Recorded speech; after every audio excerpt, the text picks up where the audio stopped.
Chapter 1004. In the following days, the relationship between the two of them was very stable. Xiao Yi was busy opening the next chain store, while Su Che was still busy by Xing Zhao's side. The two of them never forced each other to contact each other. If they missed each other, they would take the initiative to call each other and say, "I miss you." At night, the two of them cooked together. Occasionally, when they were in the mood, they would be lovey-dovey in the kitchen. Xiao Yi liked the space and freedom that Su Che gave her because it represented Su Che's absolute trust. From time to time, Xiao Yi would bring the cake to see little Luden. Su Che's big brother would also ask the two of them when they planned to settle down. Xiao Yi didn't want brother Su to misunderstand Su Che, so she took the initiative to explain that it was her problem. She hoped that brother Su could give her some time to have the courage to believe in marriage. Since the girl was so honest, brother Su couldn't say much. He just advised her not to think too long because some things had to be experienced to know. Xiao Yi knew it herself, but she just couldn't muster up the courage, even though there were many times when she had the urge to register with Su Che immediately. It was another winter, and the little princess of the Xing family was about to turn 4. Mu Qiqi had called long ago to urge Xiao Yi. The party was about to start, so why wasn't she here yet? During this period of time, Xiao Yi had opened many branches in Jianchuan. She was already a wealthy woman, but because of this, she became much busier. Sometimes, it was 1 or 2 in the morning when she got home. Xiao Yi naturally wouldn't miss the little princess's birthday. After apologizing to Mu Qiqi over the phone, she immediately packed her things and left. But just as she put on her coat and went out with her keys, she suddenly saw a familiar figure. Xiao Yi.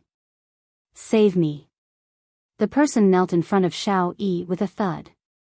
Xiao Yi was a little shocked because she had never thought that she would actually see this person, Mo and Nan. "I'm in a lot of debt now, and I have nowhere else to go." Xiao Yi put on her clothes and coldly called for the security guard. "Do as you see fit. I still have something to do, so I'll be leaving first." Seeing this scumbag again, Xiao Yi had almost no emotions. Perhaps Su Che had long since healed the pain in her heart. With that, Xiao Yi took her bag and was about to leave. However, Mo and Nan took out a dagger from his pocket and pointed it at his neck, threatening Xiao Yi. "If you don't help me today, I'll die in your shop." Xiao Yi looked at Mo and Nan's childish actions and sneered. She shook her head. "Forget it. Consider it a punishment for being blind back then." With that, she took out her phone and dialed the number for the police.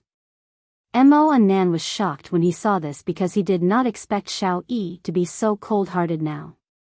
"You can die here. I'll call the police for you. The police will come and collect your body." With that, Xiao Yi put away her phone and turned around. At this moment, Su Che pushed open the door and entered. At this critical moment, Su Che suddenly reached out to hug Xiao Yi tightly and quickly turned around. The tip of Mo and Nan's knife pierced through Su Che's jacket, and dark red blood immediately flowed out. Su Che. After Su Che helped Xiao Yi steady herself, he comforted her, "It's fine. It's just a superficial wound." When the security guard saw this, he quickly stepped forward and stopped Mo and Nan. "I called you just now, but you didn't answer. I wanted to tell you about this. This scumbag slept with the club boss's woman and was trapped in bed. Now, not only has he been kicked out of the club, but he also owes tens of millions of yuan." After hearing Su Che's explanation, Xiao Yi immediately said anxiously, "What does this have to do with me? I'm worried about you." Su Che glanced at his wound and touched Xiao Yi's hair. "It's really just a small injury. I'll send you to the Banyan courtyard first. Leave this to me." Xiao Yi took a deep breath and nodded. "I agree to your arrangement, but you have to bandage me first and let me see your wound." The waiter in the shop quickly went to get the first aid kit. Su Che couldn't argue with Xiao Yi, so he took off his jacket and let her see the wound. Unexpectedly, in just a few minutes, blood had already dyed his shirt red. And you said it's a small injury? It's almost to the bone. Xiao Yi immediately burst into tears. You're my girlfriend. If I don't protect you, who will? Su Che sat on the chair and watched Xiao Yi press his wound. He didn't even frown. At this moment, Xiao Yi was silent. After the bandaging was done, she hugged Su Che tightly. Because she suddenly understood a truth. Whether a marriage was happy or not, the key was who you married. Su Che and that scumbag were worlds apart, so she didn't know what she was hesitating about. I'll drive to the Banyan courtyard myself. Your arm needs to rest for the time being. Then be careful on the way. After I'm done here, I'll come over immediately. Su Che didn't force himself because he knew that Xiao Yi would be worried. Xiao Yi nodded and helped Su Che put on his clothes. Then, she picked up her bag again and left the shop. When she walked out of the shop, she deliberately turned around to look at Mo and Nan, who was pressed to the ground. If he dared to hurt Su Che, she would find the best lawyer and make Mo and Nan regret it for the rest of his life. Afraid that Su Che would cause a commotion when he arrived at the banquet, Xiao Yi immediately drove home to get clean clothes for Su Che. However, after entering the door, she felt her stomach churn. Just now, when she saw the blood, she felt faintly uncomfortable. Now, she was lying on the bathroom floor and vomiting. It had been like this for the past few days. After Xiao Yi finished vomiting, she looked up at herself in the mirror. A thought suddenly flashed through her mind. Maybe she had a child? Thinking of this possibility, Xiao Yi rushed out of the door and went straight to the nearby pharmacy to buy a pregnancy test. After returning home, she immediately opened the packaging and placed all the products she had bought from the pharmacy on the sink. There were 10 of them. A minute later, the pregnancy test gave her the answer. They were all 2 bright horizontal lines. Was she pregnant? At this moment, Xiao Yi's emotions were very complicated. Because she was obviously not prepared to welcome a new life, she couldn't even muster the courage to get married. But now, she was actually pregnant. Did she hate this feeling? Actually, she didn't, so Xiao Yi subconsciously stroked her flat lower abdomen. It was in this place that she and Su Che had a child. It was with Su Che. Not long after, Su Che called to ask where Xiao Yi had gone. Xiao Yi immediately put away all the pregnancy tests and answered Su Che that she would go home and get clean clothes for him. She couldn't tell Su Che immediately because she knew that being pregnant meant getting married. But she wasn't ready yet. She needed to think about it carefully and let herself digest the news first. Chapter 1005. For the next few days, Xiao Yi didn't know how to speak to Su Che.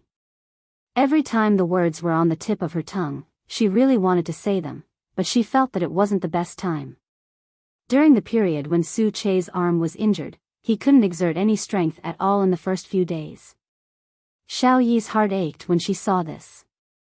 At the same time, she felt that she was too selfish. In fact, Su Che could feel that Xiao Yi wanted to say something these few days, but she hesitated. He was very stubborn and didn't ask because he really wanted to hear Xiao Yi take the initiative to speak. However, even when his injury was healed, Xiao Yi still couldn't tell him the secret in her heart. Although he felt that he had used enough patience with Xiao Yi, sometimes, he would still be hurt by her unconscious actions. This state lasted for a week.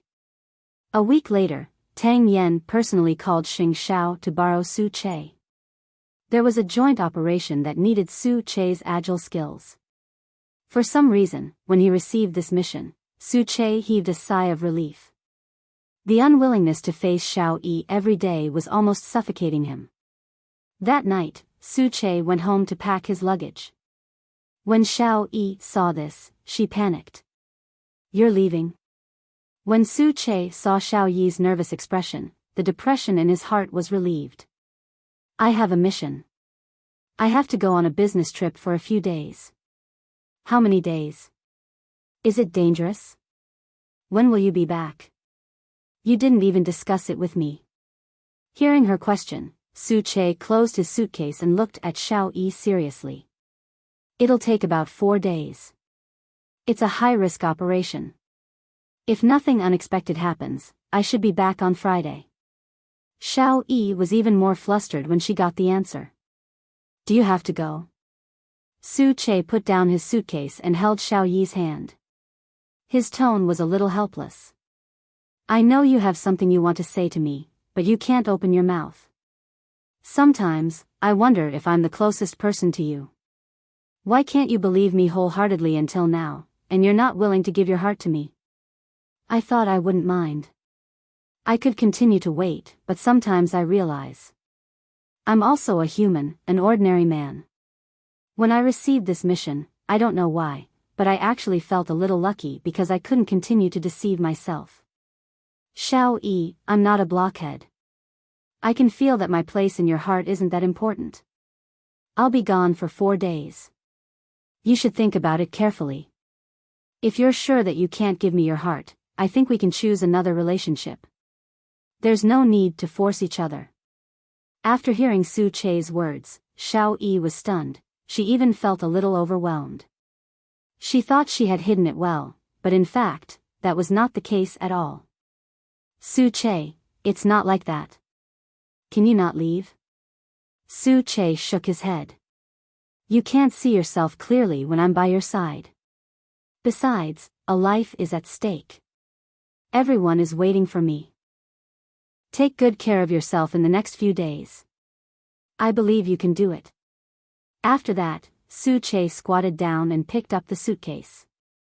Then, without waiting for Xiao Yi to continue, he quickly walked out of his house. He didn't want to say something that would hurt their relationship, but, if he didn't say it now, his chest would explode. Therefore, they could take advantage of these 4 days to calm down. Xiao Yi watched helplessly as Su Che left. Tears immediately flowed out of her eyes. She didn't know why she still lacked courage even now. She was clearly no longer the same person she used to be. The day after Su Che left, Xiao Yi called Mu Qiqi. Now, only Mu Qiqi could untie the knot in her heart. The two of them agreed to meet at the branch office. Mu Qiqi knew that Xiao Yi hadn't slept all night. Did something happen with Su Che? Su Che said that I don't love him enough and asked me to calm down for a few days, Xiao Yi replied sickly. Actually, we've already discussed this matter in private. The conclusion is that you really don't love Su Che enough. First of all, you don't believe in him, so you're afraid of marriage. Second, you don't care about him enough. You're always immersed in whether others hurt you or not. So, the conclusion is that you love yourself the most. At this moment, as a member of Su Che's family, Mu Qiqi was very straightforward. Love is a very special thing. You can tell with a glance whether the other party loves you or not. I don't know how long Su Che has endured it. Anyway, I rarely feel love for Su Che from you. Xiao Yi immediately fell into an even deeper panic. Qiqi, I've been hurt for many years. I really don't know how to love, and I don't know how to trust someone.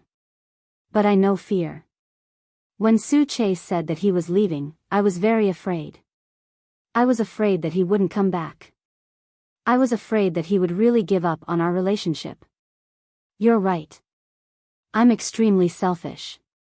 I really deserve to die. Just look at your heart clearly. Isn't that fine? I believe that's why Su Che left.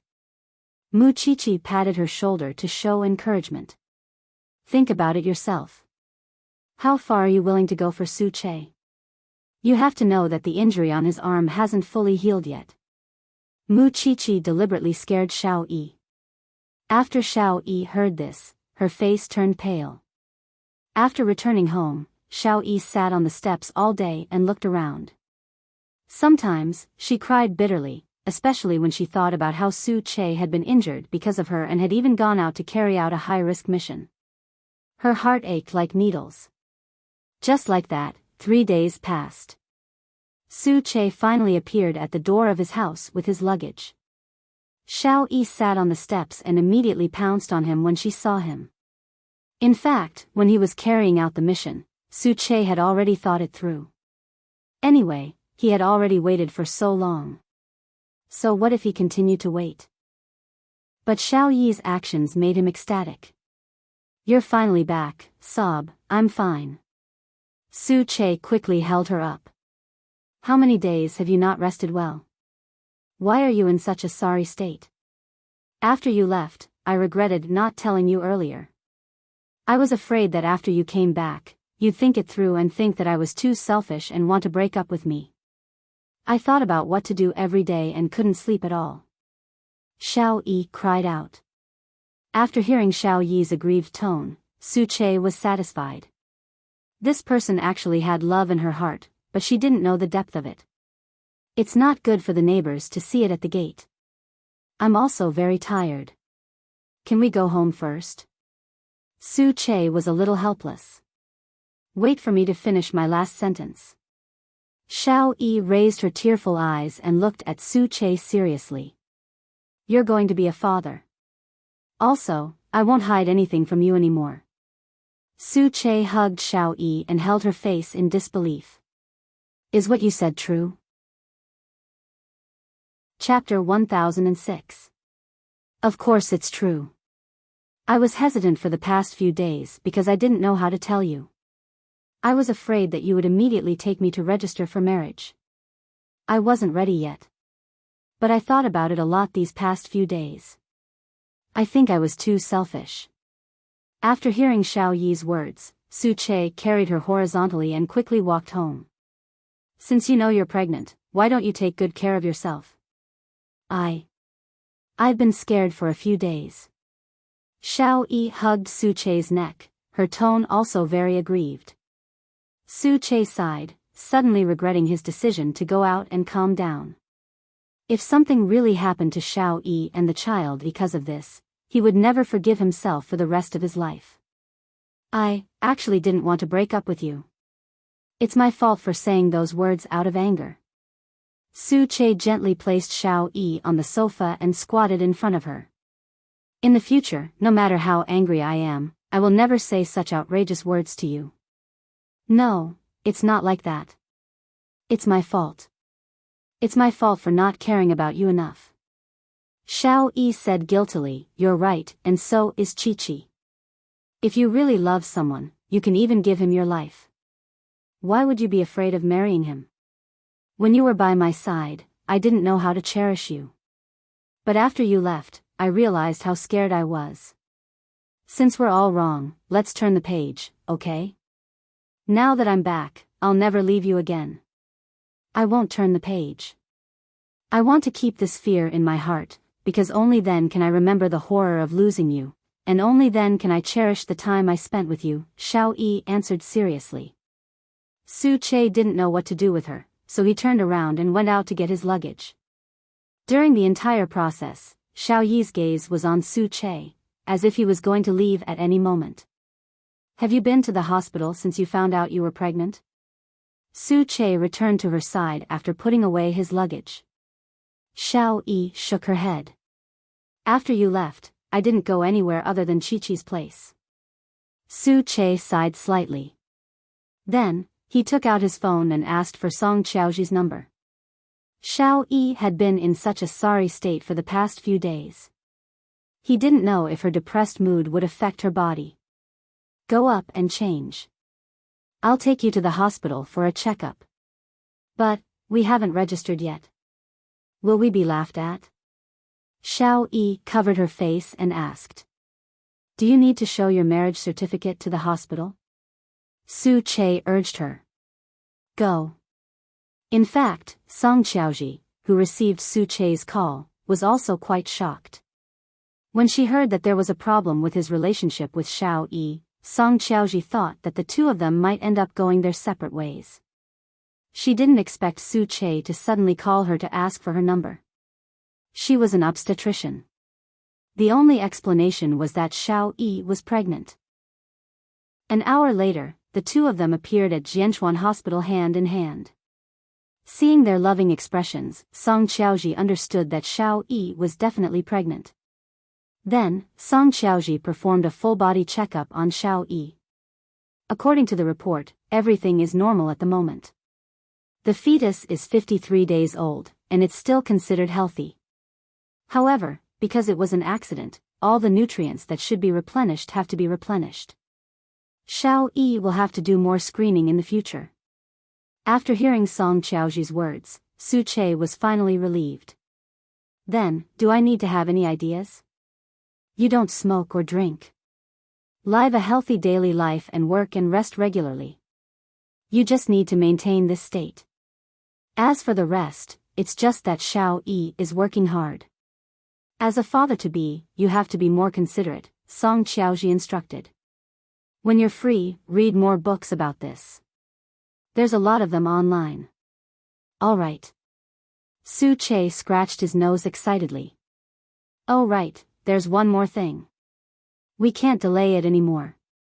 Hurry up and register our marriage, Song Xiaoji reminded the two of them. Chapter 1007. Since she already had a child in her stomach, she naturally had to plan for marriage. However, because Xiao Yi was afraid of marriage, Su Che didn't force her to respond now. He only confirmed the health of the child in Xiao Yi's stomach before bringing her home. After returning home, Xiao Yi hugged Su Che from behind. Her mouth was still filled with resentment. I'm really not a good girlfriend, I'm injured. If you continue hugging me, the wound will open again. Su Che interrupted her nagging. After Xiao Yi heard this, she quickly let go. Then, she pulled off his clothes and carefully examined his body. She found that there was gauze on his waist and abdomen. Her eyes immediately turned red. I didn't do it on purpose, I don't blame you, so don't cry. Su Che put on his clothes and placed Xiao Yi on the sofa. I don't know anything now, so I have to call Big Brother and ask sister-in-law to come over. After all, she has experience. Xiao Yi felt very wronged, but she didn't continue to pester Su Che. She even felt that she was really annoying and a little cheap. Previously, Su Che had treated her so well, but she didn't know how to cherish him. Now, she only knew how to stare at him and knew that she cared. It was all her fault. Can you call Big Brother and sister-in-law tomorrow? Stay with me like this tonight? When Su Che heard this pitiful plea, he immediately stopped dialing. He sat back down beside her and hugged her. Now you know how important I am? Yes, these few days, the feeling of worrying about gains and losses is too uncomfortable. I finally know why you were angry before. It was my fault. Perhaps it was because a pregnant woman's temper had become more sensitive, so no matter how hard Su Che tried to persuade her, he couldn't. He had thought that Xiao Yi would improve in a few days, but after a week, Xiao Yi had become more and more clingy. Friday was a day for a group of people to gather. This was initiated by Mu Qiqi. Her intention was to let friends put down their identities and estrangement and be able to communicate as equals. When she heard that Xiao Yi was pregnant, Mu Qiqi clamored to see the pregnant woman. This was because she had heard that Xiao Yi had been dying for Su Che during this period of time. Mu Qiqi also wanted to see how obsessed she was. From the moment the two of them entered the door, Mu Qiqi saw their hands held together, their fingers tightly interlocked. Xiao Yi's gaze at Su Che was finally filled with admiration and obsession. This was the most direct evidence that one person liked another. Then, the man and the woman sat in two different areas. However, Xiao Yi felt uneasy about being separated from Su Che. Even when she was with Mu Qiqi and the others, her eyes were always looking in the man's direction. Now you know that Su Che is fine. Mu Qiqi couldn't help but laugh at her. You used to be so carefree. You can't bear to leave for just a while? Yes, I didn't know Su Che was so charming before, Xiao Yi admitted generously in front of the women. I admit that I was blind in the past. Now that you know your true feelings, why don't you marry Su Che? Su, I marry him. Mu Qiqi was and said. Xiao Che, of Mu Che. Ah. I came here today for a very important matter. I want to ask you all, what should I do if I want to propose to Su Che? Mu Qiqi glanced at Lu Qianqian. The two of them seemed to understand Xiao Yi's coolness. Mu Qiqi glanced at Lu Qianqian. The two of them seemed to have immediately understood Xiao Yi's coolness. Are you going to propose to Su Che? He's proposing to me. Do I need to ask you? He's proposing to me. Do I need to ask you? Xiao Yi frowned and looked at the two of them. You know that I'm pregnant now and haven't experienced this. I just want to know, what can I do to make Su Che believe that I've really fallen in love with him? Chapter 1008. Do whatever you want to do for him.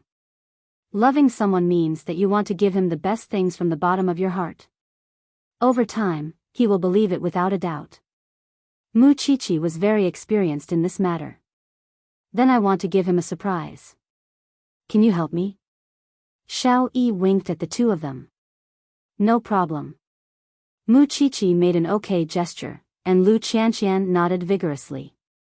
Fortunately, Su Che still had to work. Otherwise, she really didn't know where to find an opportunity. As long as the time is right, give us a call.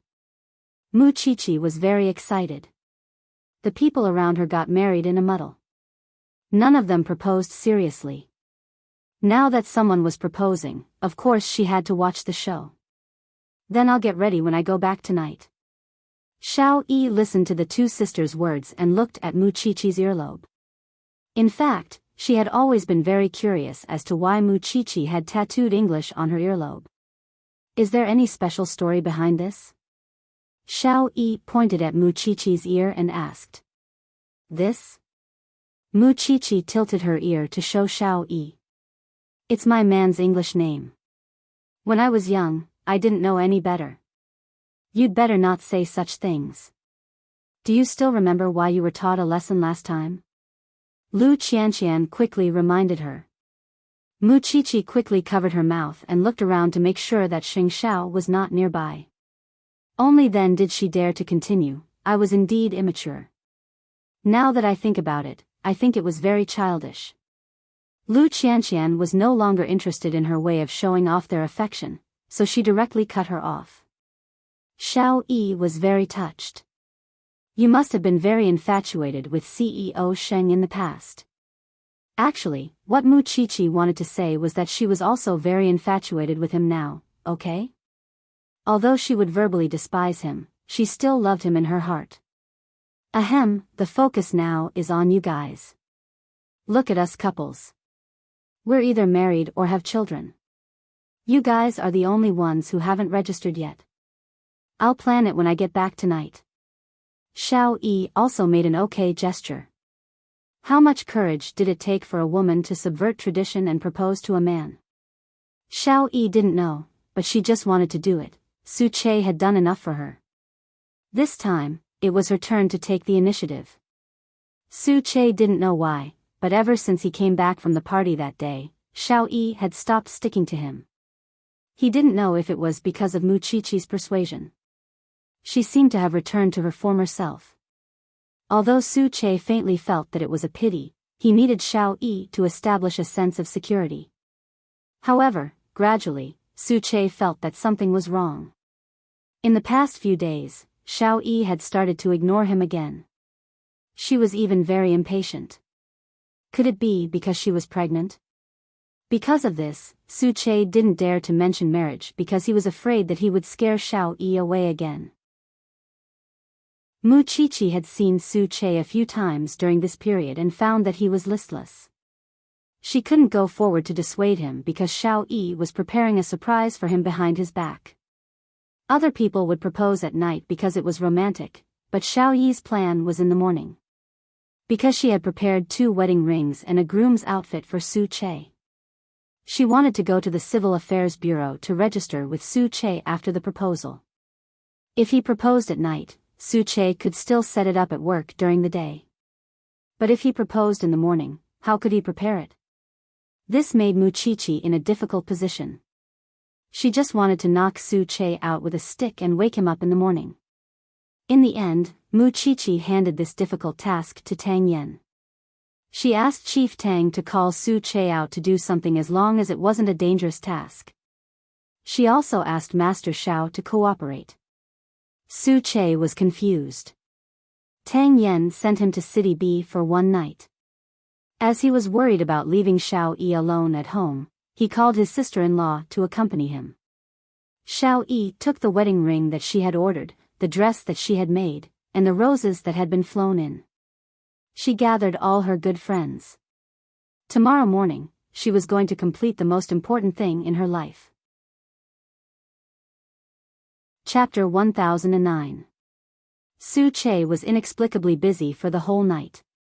Tang Yen had asked him to come to J City to follow a suspect, but he didn't think that the suspect was an extremely evil person. An ordinary police force could do it. Most importantly, after daybreak, Tang Yen asked him to hand over the mission to someone else. There were no further instructions, so he could go home directly. Su Che didn't close his eyes. After all, there was a pregnant woman at home, so he rode his motorcycle back to Jianchuan without stopping. After the motorcycle entered the villa, Su Che didn't see any changes in the house because his thoughts were all on the pregnant woman. He was afraid that Xiao Yi would be angry if he didn't go home for the whole night, or rather, he didn't care at all. After parking the motorcycle, Su Che smiled self-deprecatingly. He was clearly going to be a father soon, but he was still so careful. It seemed that he had to find a time to have a good talk with Xiao Yi. After thinking it through, Su Che opened the door and entered the living room. However, the moment he pushed the door open, other than being shocked, he also suspected that he had gone to the wrong place. So, he subconsciously went out, confirmed the house number, and came in again. Because the entire living room was immersed in a sea of white and red roses, champagne, candles, balloons, and streamers. There was also a red arrow sign at the stairs. Su Che slowed down and slowly walked toward the bedroom on the second floor. However, he found that there was a sentence written on the bedroom door: "If you've thought it through, push the door open and come in." Why would Su Che need to think about it? He reached out and opened the door. After the door opened, the first thing that entered his eyes was the groom's dress hanging in front of the windowsill. Then, he saw the heart-shaped pattern of candles on the ground. At this moment, Su Che's emotions were very complicated. Although he had a guess in his heart, he didn't dare to believe it. He was afraid that he would overthink things. But, this was his and Xiao Yi's house. If these weren't prepared for him, who were they for? However, Xiao Yi didn't say that it was for him, so he didn't have the confidence to believe it. Su Che slowly walked to the gown and reached out his hand. But just as he was about to touch the material, Xiao Yi's voice suddenly came from behind him. "Does the gown look good?" Su Che turned around and saw Xiao Yi standing in front of him in a white veil. It was a simple white veil, but it gave him a solemn feeling. "I know you're very sleepy right now, and I know you want to rest. But, can you please change into a formal dress and register our marriage?" After hearing Xiao Yi's words, Su Che felt as if he was in a dream. Everything in front of him was so unreal. So, he lowered his head and tried his best to believe everything in front of him. Su Che. Su Che raised his head again, still in disbelief. He asked, "So, you've been ignoring me all this time just to prepare this? You and I are too close. How can I hide it from you?" Xiao Yi explained very seriously. "I thought, do you think I'm still the same as before, that I don't know how to cherish you? It's not like that. I just want to propose to you. I want you to be my husband. I want you to stay by my side forever." Xiao Yi quickly hugged Su Che and explained, "I just wanted to give you a surprise. I didn't mean to alienate you." After Su Che heard this, all the anxiety and fear from before were firmly settled in his heart. Do you want to marry me?" After saying that, Xiao Yi broke free from his embrace and took out the wedding ring she had prepared from the bedside cabinet. She prepared to kneel on one knee for Su Che. Chapter 1010. However, Su Che directly reached out and stopped her. "Enough. It's enough. I'll promise you. Besides, I should have been the one to do this. I didn't expect you to do this for me. I'm already very. Xiao Yi grabbed Su Che's arm, her eyes so sincere that they were almost pious. She interrupted Su Che firmly. No, let me finish. I've never been a good girlfriend. I've always been self-centered, selfish, and don't care about your feelings. I can't even talk about understanding you or taking care of you. The reason why I'm afraid of marriage isn't because I don't trust you, but because I don't trust myself. I'm afraid that I won't be able to play the role of a wife. I don't have confidence in myself. But Chi-Chi said that if you really love someone, you'll be willing to do anything for them. You'll be willing to give up anything. So I closed my eyes and listened to the voice in my heart. This voice told me that I care about you very much, but I don't know how to express it. My parents' love didn't teach me how to love, but it taught me to escape and be timid. And that previous relationship only taught me how to hate. I don't know anything. I don't know how to express it, nor do I know how to tell you that I love you very much. I want to do something for you. I want to make you happy, and I want you to know how much I need you. Xiao Yi, who had opened her heart, mustered up all her courage and told Su Che everything that had been on her mind during this period of time.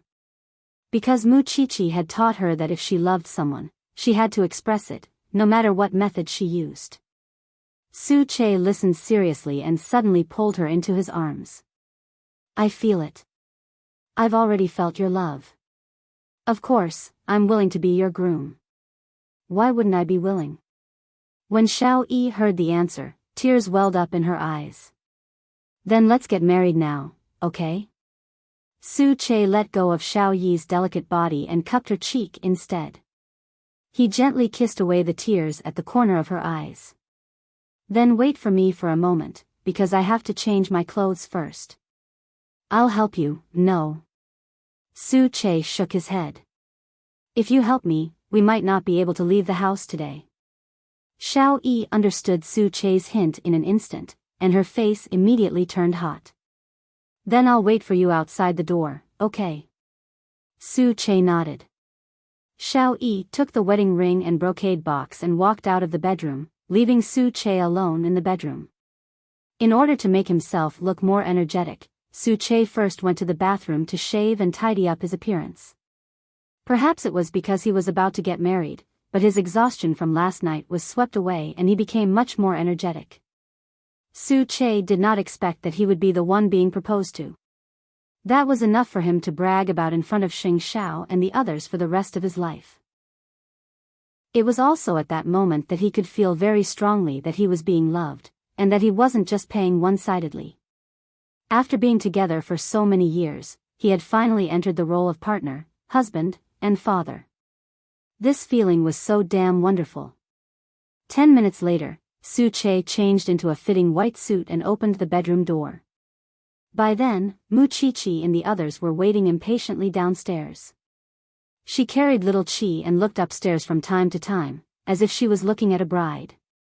When Lu Qianqian saw this, she quickly tugged at her and said, "You look like your own son is getting married." Chapter 10-11. After hearing Lu Qianqian's words, Mu Chi-Chi secretly glanced at the elegant man behind her. If the little girl in her arms really got married, the person sitting here would definitely be that stinky man, Master Xiao. Mu Chi-Chi could not help but feel a little sad when she thought that her daughter would leave her one day. "Mommy, you're strangling me to death." Little Chi was a little dissatisfied with Mu Chi-Chi's strength and slid down from her leg. Mu Chi-Chi immediately wiped her eyes and said in a low voice, "Mommy is imagining you getting married, so I can't help but feel sad. In the future, you will leave Mommy. After I marry Daddy, will I leave Mommy?" Little Chi looked at Mu Chi-Chi innocently and asked. When Mu Chi-Chi heard this, she immediately put away her sadness. "Daddy is Mommy's." "It's Little Chi's," the little girl argued. "It's mine. Mine." The mother and daughter began a new round of snatching war. At this time, Master Xiao would not let the mother and daughter implicate him, so he consciously dodged to the side. When Muchichi saw her man hiding to the side, she snorted. "Heh, men." Then, she said to her daughter, "I don't want it anymore. I'll give it to you. I'll go out and look for little brother tonight. Stop fooling around. Su Che is coming out." Lu Qianqian quickly held little Qi in her arms and watched as the two main characters of the day appeared. Xiao Yi watched as Su Che walked down the stairs step by step and quickly reached out her hand to him. Su Che walked toward his bride and placed her palm in the crook of his arm. "Let's go. Let's get married now."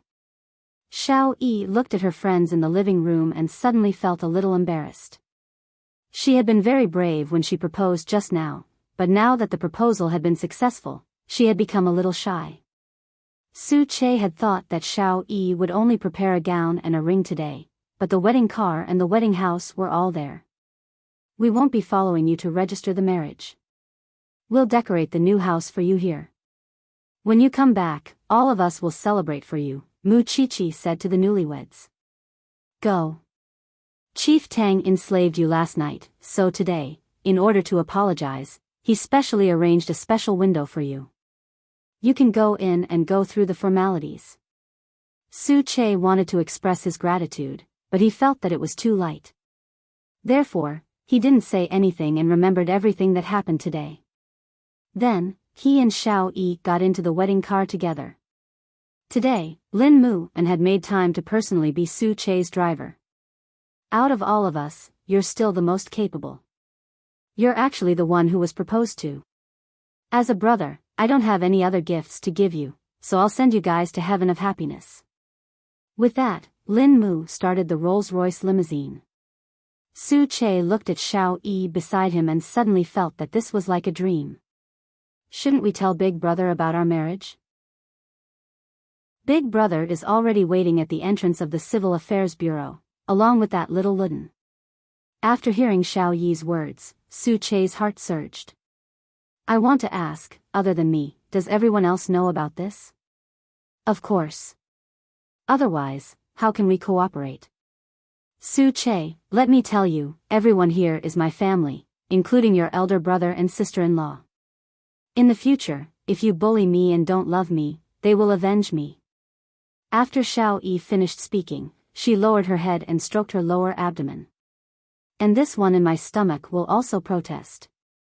At this moment, Su Che finally understood what true happiness was.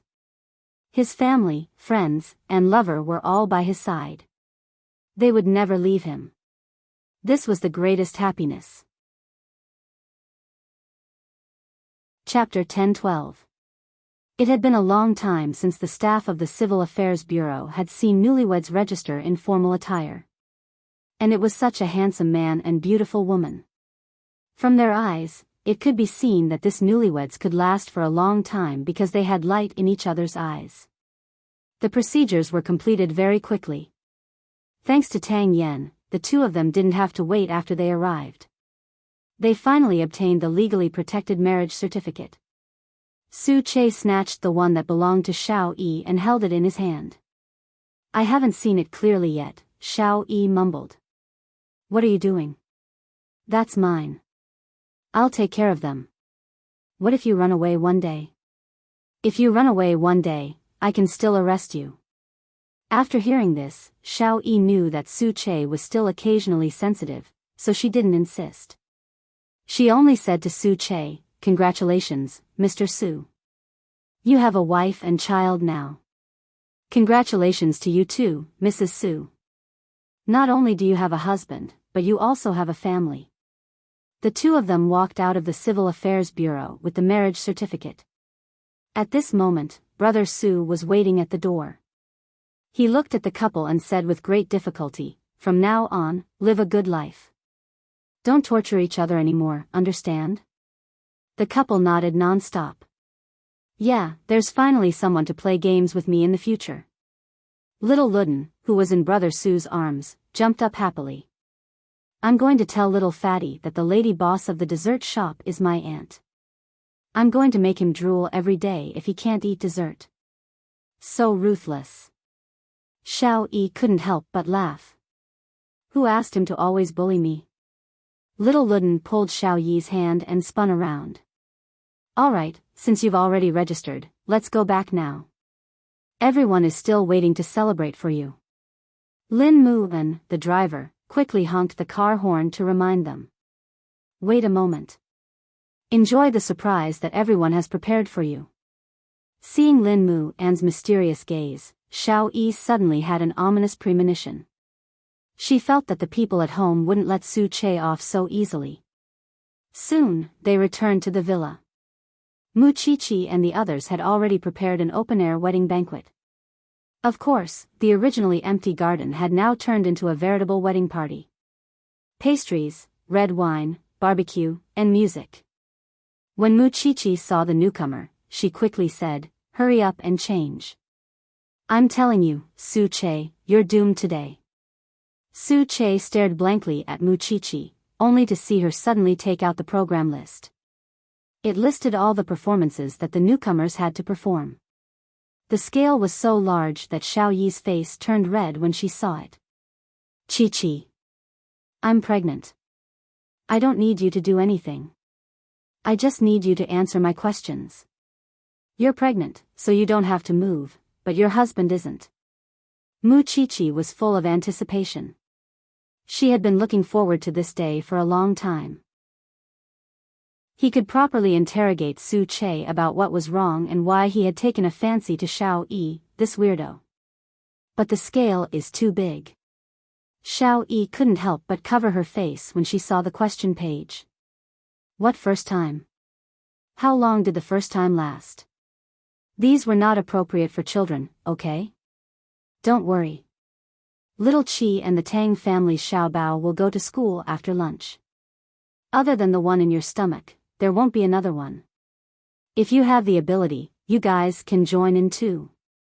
If you want to play, let's play it big, Xiao Yi suggested, unconvinced. She didn't want to be watched like a monkey. We're an old couple. How can we still remember these things? Mu Chichi looked at Xing Xiao and asked, right? Master Xiao. I remember. Xing Xiao suddenly gave Mu Chichi an answer, which almost made Mu Chichi bite her tongue. Chapter 10:13. We can't steal the limelight from the newcomers. Can't we talk about these things behind closed doors? Mu Chichi stared at Xing Xiao seriously and asked. It's fine to play. It's fine, my ass. It's fine. Mu Chichi glared at him. We're going to mess with the newcomers now. After saying that, Mu Chichi grabbed Xing Xiao and the couple went somewhere to discuss. Xiao Yi heaved a sigh of relief and quickly gestured for Su Che to quickly hide the program list. If this group of people really made a scene, it would be a mess. However, this scene was seen by the sharp-eyed Feng Shanshan. Accept your fate today. The program won't be able to escape. Xiao Yi looked at Su Che with a bitter face. It seemed that she would not be able to escape this calamity. In the guest room of the villa, Mu Chichi was pressed against the wall by Xing Xiao. I think I need to remind you of what happened the first time. I was just joking. How could I forget? Mu Chichi quickly coaxed the angry man. Really? Xing Xiao dangerously lifted her skirt. You didn't forget? Mu Chichi was alarmed and quickly waved her hand. How could I forget? Master Xiao, let's continue tonight. It's not very convenient to be at Su Che's house now, right? However, Xing Xiao did not give Mu Chichi the chance or time to resist. I think it's very convenient. Mu Chichi was speechless. Of course, the couple disappeared for almost an hour. During this hour, Mu Chichi was afraid that someone would look for her and bump into her and Xing Xiao in someone else's house, loving to their heart's content. It was precisely because she had to be vigilant at all times that Mu Chichi felt very excited this time. An hour later, the couple returned to the garden. Feng Shanshan knew what had happened when she saw Mu Chichi's expression. She was already used to it, so she couldn't be bothered to look for her. If she were to ruin Xing Zhao's plans, she didn't know what kind of trouble she would get into. You guys can also. I'm impressed it's someone else's wedding. Ahem. Mu Qiqi quickly covered up her embarrassment. Can you not discuss this kind of thing in public? I'm a victim too. But all our programs have passed. You have nothing to play with. Feng Shanshan handed the program list to Mu Qiqi. Come earlier next time. Mu Qiqi looked at the program list and wanted to cry. Are you doing this on purpose? The way Su Che put on his lipstick just now was too funny. It's a pity some people didn't see it. Mu Qiqi was about to go crazy. She had worked so hard to come up with the program list. These people had no conscience at all. It wasn't easy for them to get married. Stop messing around and let them consummate their marriage. Mu Qiqi's eyelids rolled to the sky. However, she could not let Su Che and Xiao Yi do it again. She could only give up. It was all Master Zhao's fault. Of all times to be in heat, he had to choose this time. In the bridal room, only Su Che, who was covered in lip marks, and Xiao Yi, who was wearing a white veil, were left. Just take it off and change into your usual clothes. Xiao Yi saw that she couldn't wipe it clean, so she took out her home clothes from the closet. However, at this moment, she was hugged by Su Che from behind. It's finally quiet.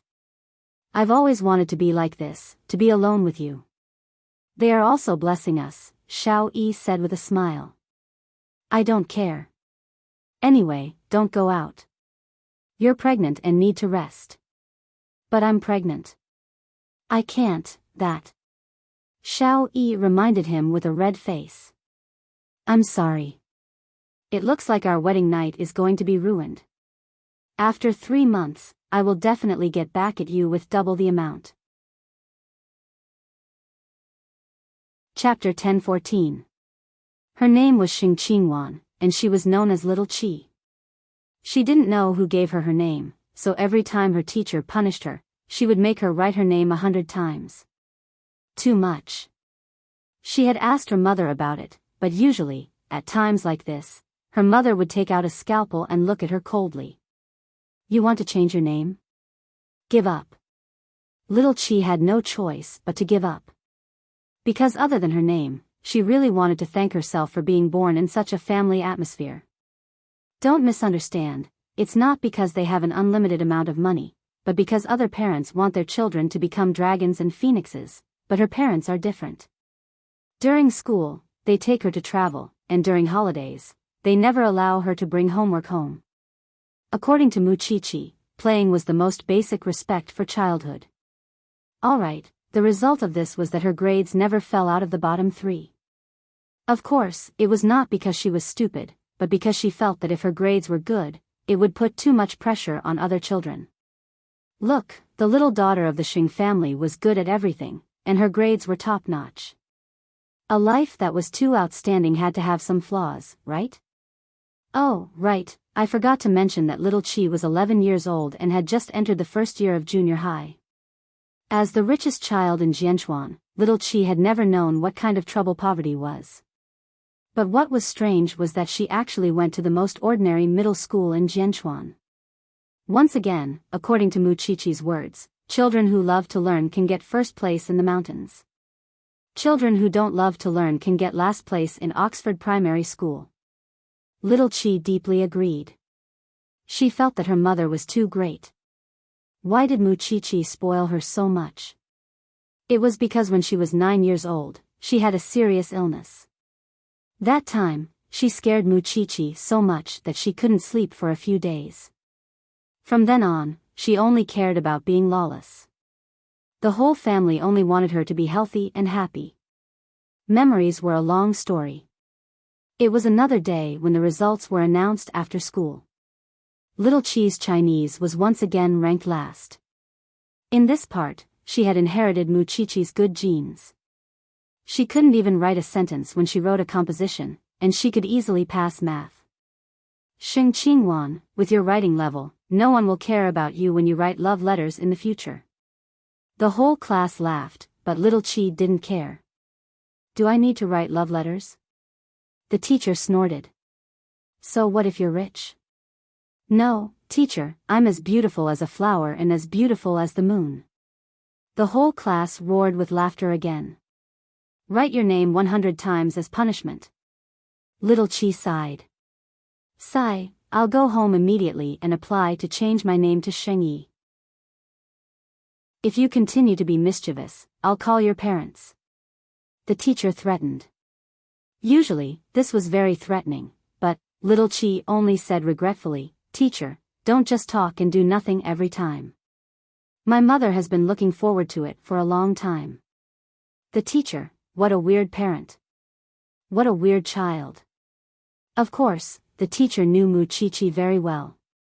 For the students in the class, little Chi was a very strange existence. As the richest teenager in Jianchuan, she did not have the arrogance of a rich person at all. She could get along with anyone.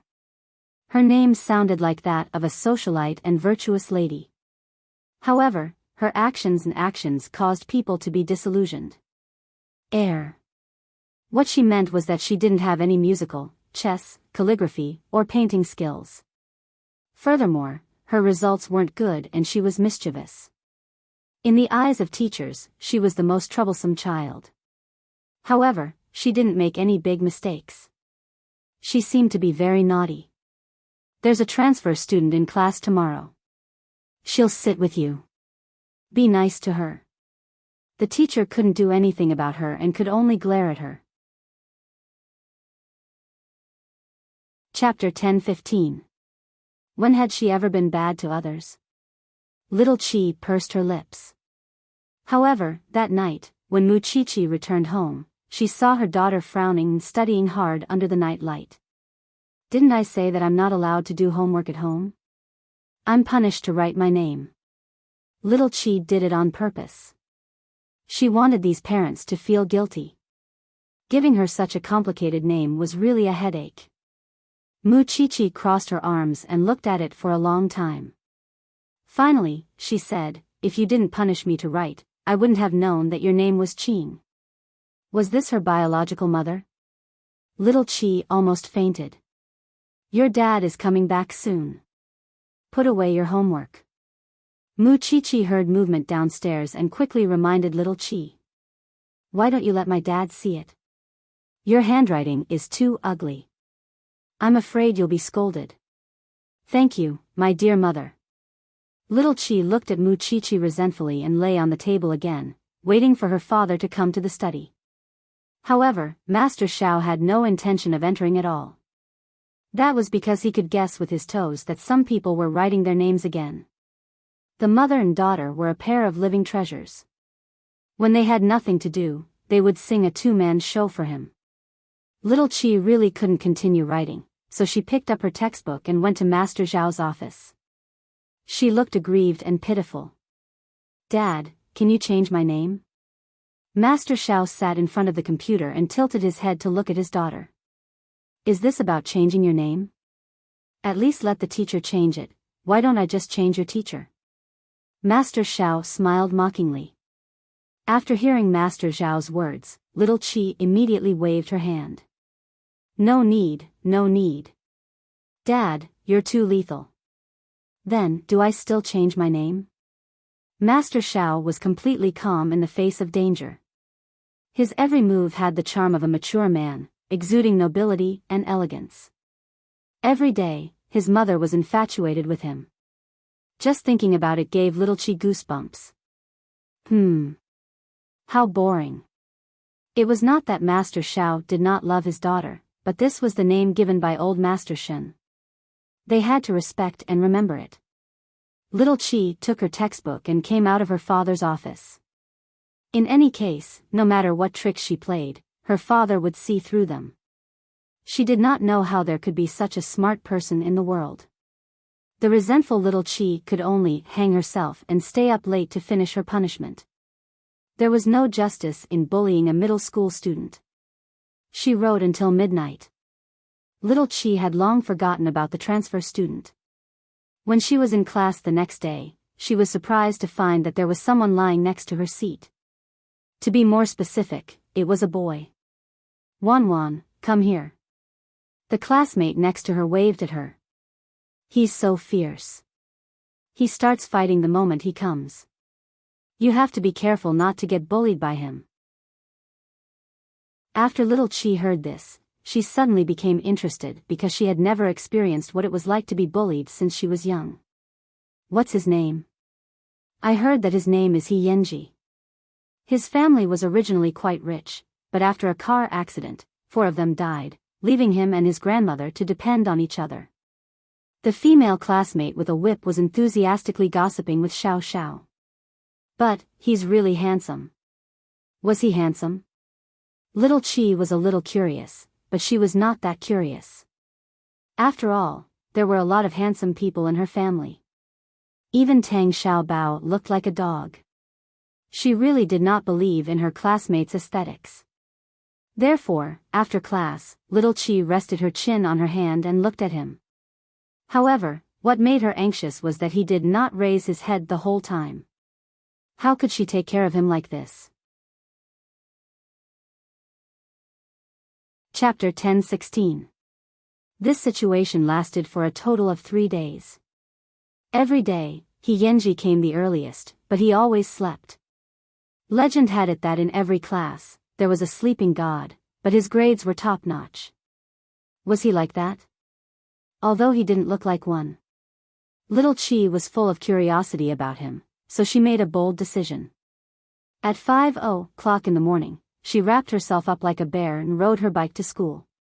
It was not easy for her to see a handsome guy. At 6:00 in the morning, He Yenji entered the school on time. Seeing that there was already someone next to him, he subconsciously frowned to express his displeasure. He knew who it was. It should be said that in all of Jianchuan, there was no one who didn't know her. She was born in a rich family and had lived a luxurious life since she was young. Every day, she wore an innocent face and could chat with anyone she met. He didn't like the young lady at all. Therefore, after entering the classroom, he loosened his bow tie as usual and lay on the table, ready to sleep. However, the young lady poked his back with a pen. What? He Yenji turned his head and said in an unhappy tone, "Are you looking for a beating?" Little Chi successfully saw a handsome face with distinct facial features. He was really handsome, and he was different from her father's and Uncle Tang's. However, his tone was not friendly, and it was obvious that he had a bad temper. "I want to take a look at you." He Yenji said, "What's wrong with you?" He was fierce and not someone to be trifled with. "You can't sleep like this for the whole semester, can you?" Little Chi looked at his posture. It had been 4 days since he transferred to this school, and he hadn't changed. "What? You want to control me?" TSK, his tone was still frivolous. "What I want to say is that by the end of the semester, you might be half paralyzed. He Yenji, if you keep messing around, I'll beat you up. If a little girl wants to fall in love, find someone else. I can't afford to wait on you." After saying that, He Yenji leaned on the table and continued his big dream. Being so handsome indeed makes one fall in love with him. Little Chi thought to herself, her father must have been such a famous person back then, right? Moreover, it was said that her father's temper was also very bad back then. Little Chi put away her curiosity and was about to go to the cafeteria to ask for a bun. However, when she got up, she saw a little square thing at He Yenji's feet. She squatted down and picked it up to take a look. Her face immediately turned red. Then, she threw the thing at He Yenji's head. To do this kind of thing so early, he really wasn't a good person. He Yenji was amazed that someone had thrown something at him. He raised his head impatiently and looked at Little Chi. "You really deserve a beating." Little Chi looked at him hatefully, but she couldn't help blushing. He Yenji looked down at the thing on the table and immediately grabbed Little Chi's hand. The corners of his mouth curled up wantonly. "Is that why your face is so red?" Natural reaction. Little Chi coughed lightly. What are girls thinking these days? He Yenji tore open the square object in front of little Chi and saw that it was not a rubber object, but a wet tissue. It was just that many restaurants nowadays dared to print any kind of paper towel packaging for the sake of gimmicks. He just conveniently took one for a meal. See? Little Chi rolled her eyes and struggled free from his hold.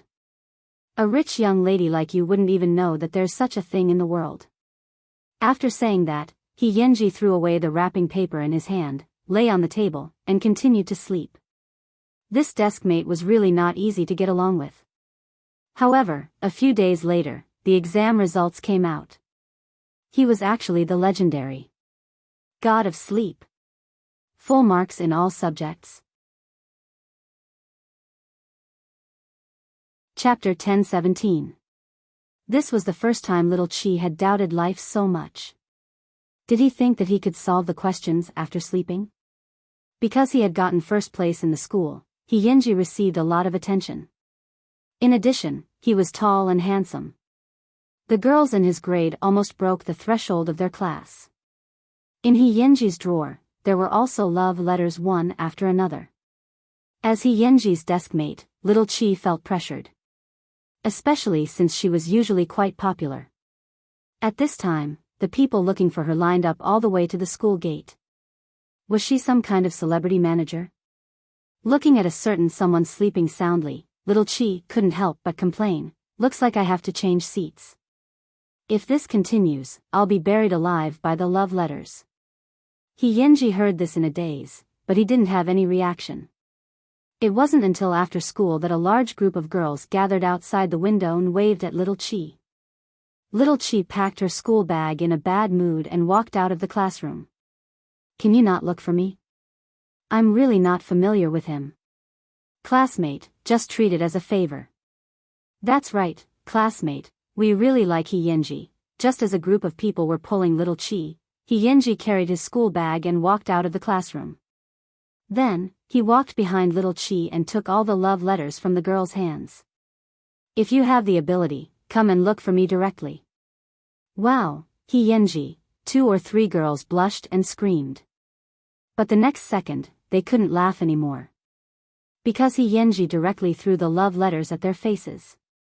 "Don't come again. Can you not pollute my eyes with this kind of doggy handwriting and the literary talent of a primary school student?" The few of them were instantly stunned.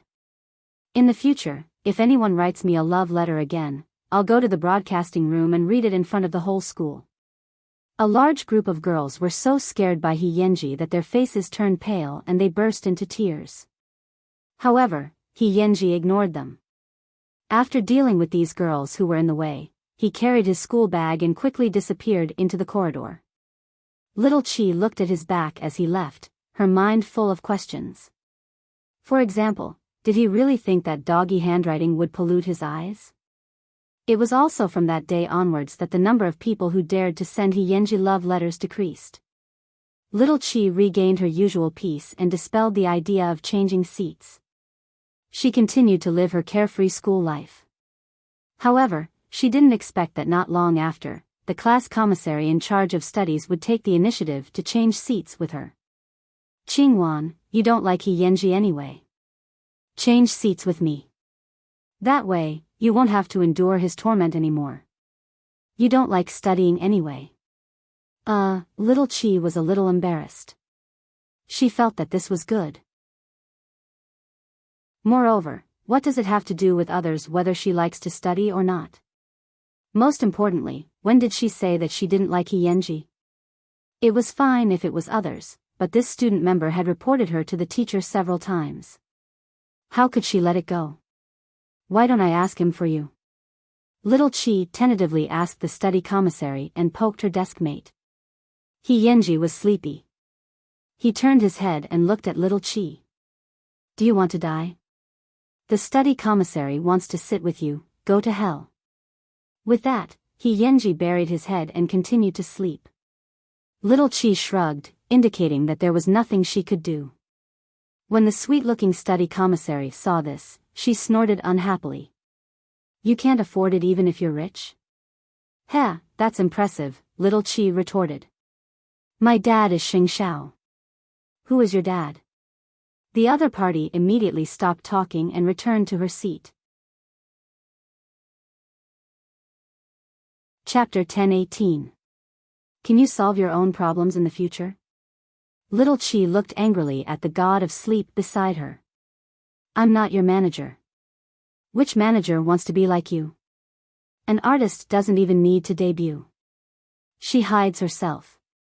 Yenji, who was lying on the table, didn't even open his eyes.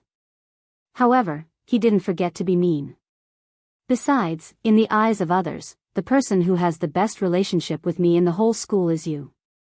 Who do you think they'll look for if not you? Little Chi pointed at her nose and was speechless for a moment. Then shouldn't you treat me better? Hearing this, Yenji turned his head and looked at Little Chi with interest. How should I treat you better? Take you to experience adult games in advance? Have you experienced it? Little Chi didn't answer but asked instead. Her eyes were bright, and no one could tell that she was shy at all. As a girl, you ask too many questions. After saying that, Yenji continued to cover his head. Boring. Little Chi snorted lightly and continued to bury her head in copying the answers with difficulty. After all, she still had to hand in her homework. However, she didn't know that ever since Yenji arrived at school, he would never speak more than 3 sentences to the teacher. However, he would never stop chattering with her. In her opinion, this was the interaction that desk mates should have. But in the eyes of others, she was special. Not only was her identity special, but she was even more special in Yenji's eyes. Special my foot. Moreover, before Yenji came, the entire class was very harmonious. Everyone helped each other and loved each other. There was no need to mention how united they were. However, ever since Yenji came, the girls of the entire grade were restless. No, it was the entire school. Was she crazy? Little Chi felt that she shouldn't change her seat, but transfer to another school. Yenji didn't notice Little Chi's thoughts and continued to do whatever he wanted. The reason why he accepted Little Chi by his side was that she was rarely infatuated. Moreover, he had never thought of taking the initiative to find out more about Little Chi. However, when he heard it in the bathroom of the Holy Land of Gossip, he still pricked up his ears. Xing Qingwan has really fattened up by herself. She's awesome when she's rich, but she's a little silly. So many people have borrowed money from her, but no one has ever returned it. I just saw a girl who's close to her borrow money, but then she turned around and scolded Xing Qingwan. You really can't guess a woman's mind. How could those girls have any real friends? If Xing Qingwan wasn't rich, who would play with her? Last place, ha. Yenji pretended not to hear it. However, after returning to his seat, he could no longer sleep. Was the person beside him really that stupid? Thinking of this, Yenji couldn't help but look at Little Chi. He saw that she was holding her notebook and writing something. Idiot. Little Chi was baffled by the scolding. Is he out of his mind? You're the one who smoked. Did you borrow a lot of money from your classmates? Yenji asked Little Chi directly, do you have to use this method to make friends and prove that you're rich? Do you know what those people are saying about you behind your back? What do they say? Forget it. Yenji didn't want to meddle in other people's business. Moreover, Little Chi's family was indeed rich. If she was so stupid, what could he do? The most irredeemable thing about a person was their intelligence. Seeing that he suddenly stopped talking, Little Chi handed him the notebook that she had just scribbled on. Yenji took it impatiently and flipped through it casually. He saw that it was densely packed with accounts. I remember them all. My dad will send these bills directly to their homes in the end. Who would dare to not pay when Zhongting asked for money? Moreover, she even collected interest. Some of these idiots were beaten up by their parents for no reason. Some of them knew what was going on, so they didn't dare to come and borrow money. Yenji, he couldn't understand the operations of rich people. Forget it. She wasn't so stupid that she couldn't be saved. Chapter 10:19. Be wary of girls too. Otherwise, one day I'll sell you and you'll still be counting money for others. Heh. Little Chi snorted lightly and signaled him with her eyes. Turn the page. He Yinji turned the other page in confusion and saw that the names of all the students were written on it. Many of the names were crossed out. It meant that they could not have a close relationship. I know what those gossips are saying behind my back. It turned out that this girl knew everything.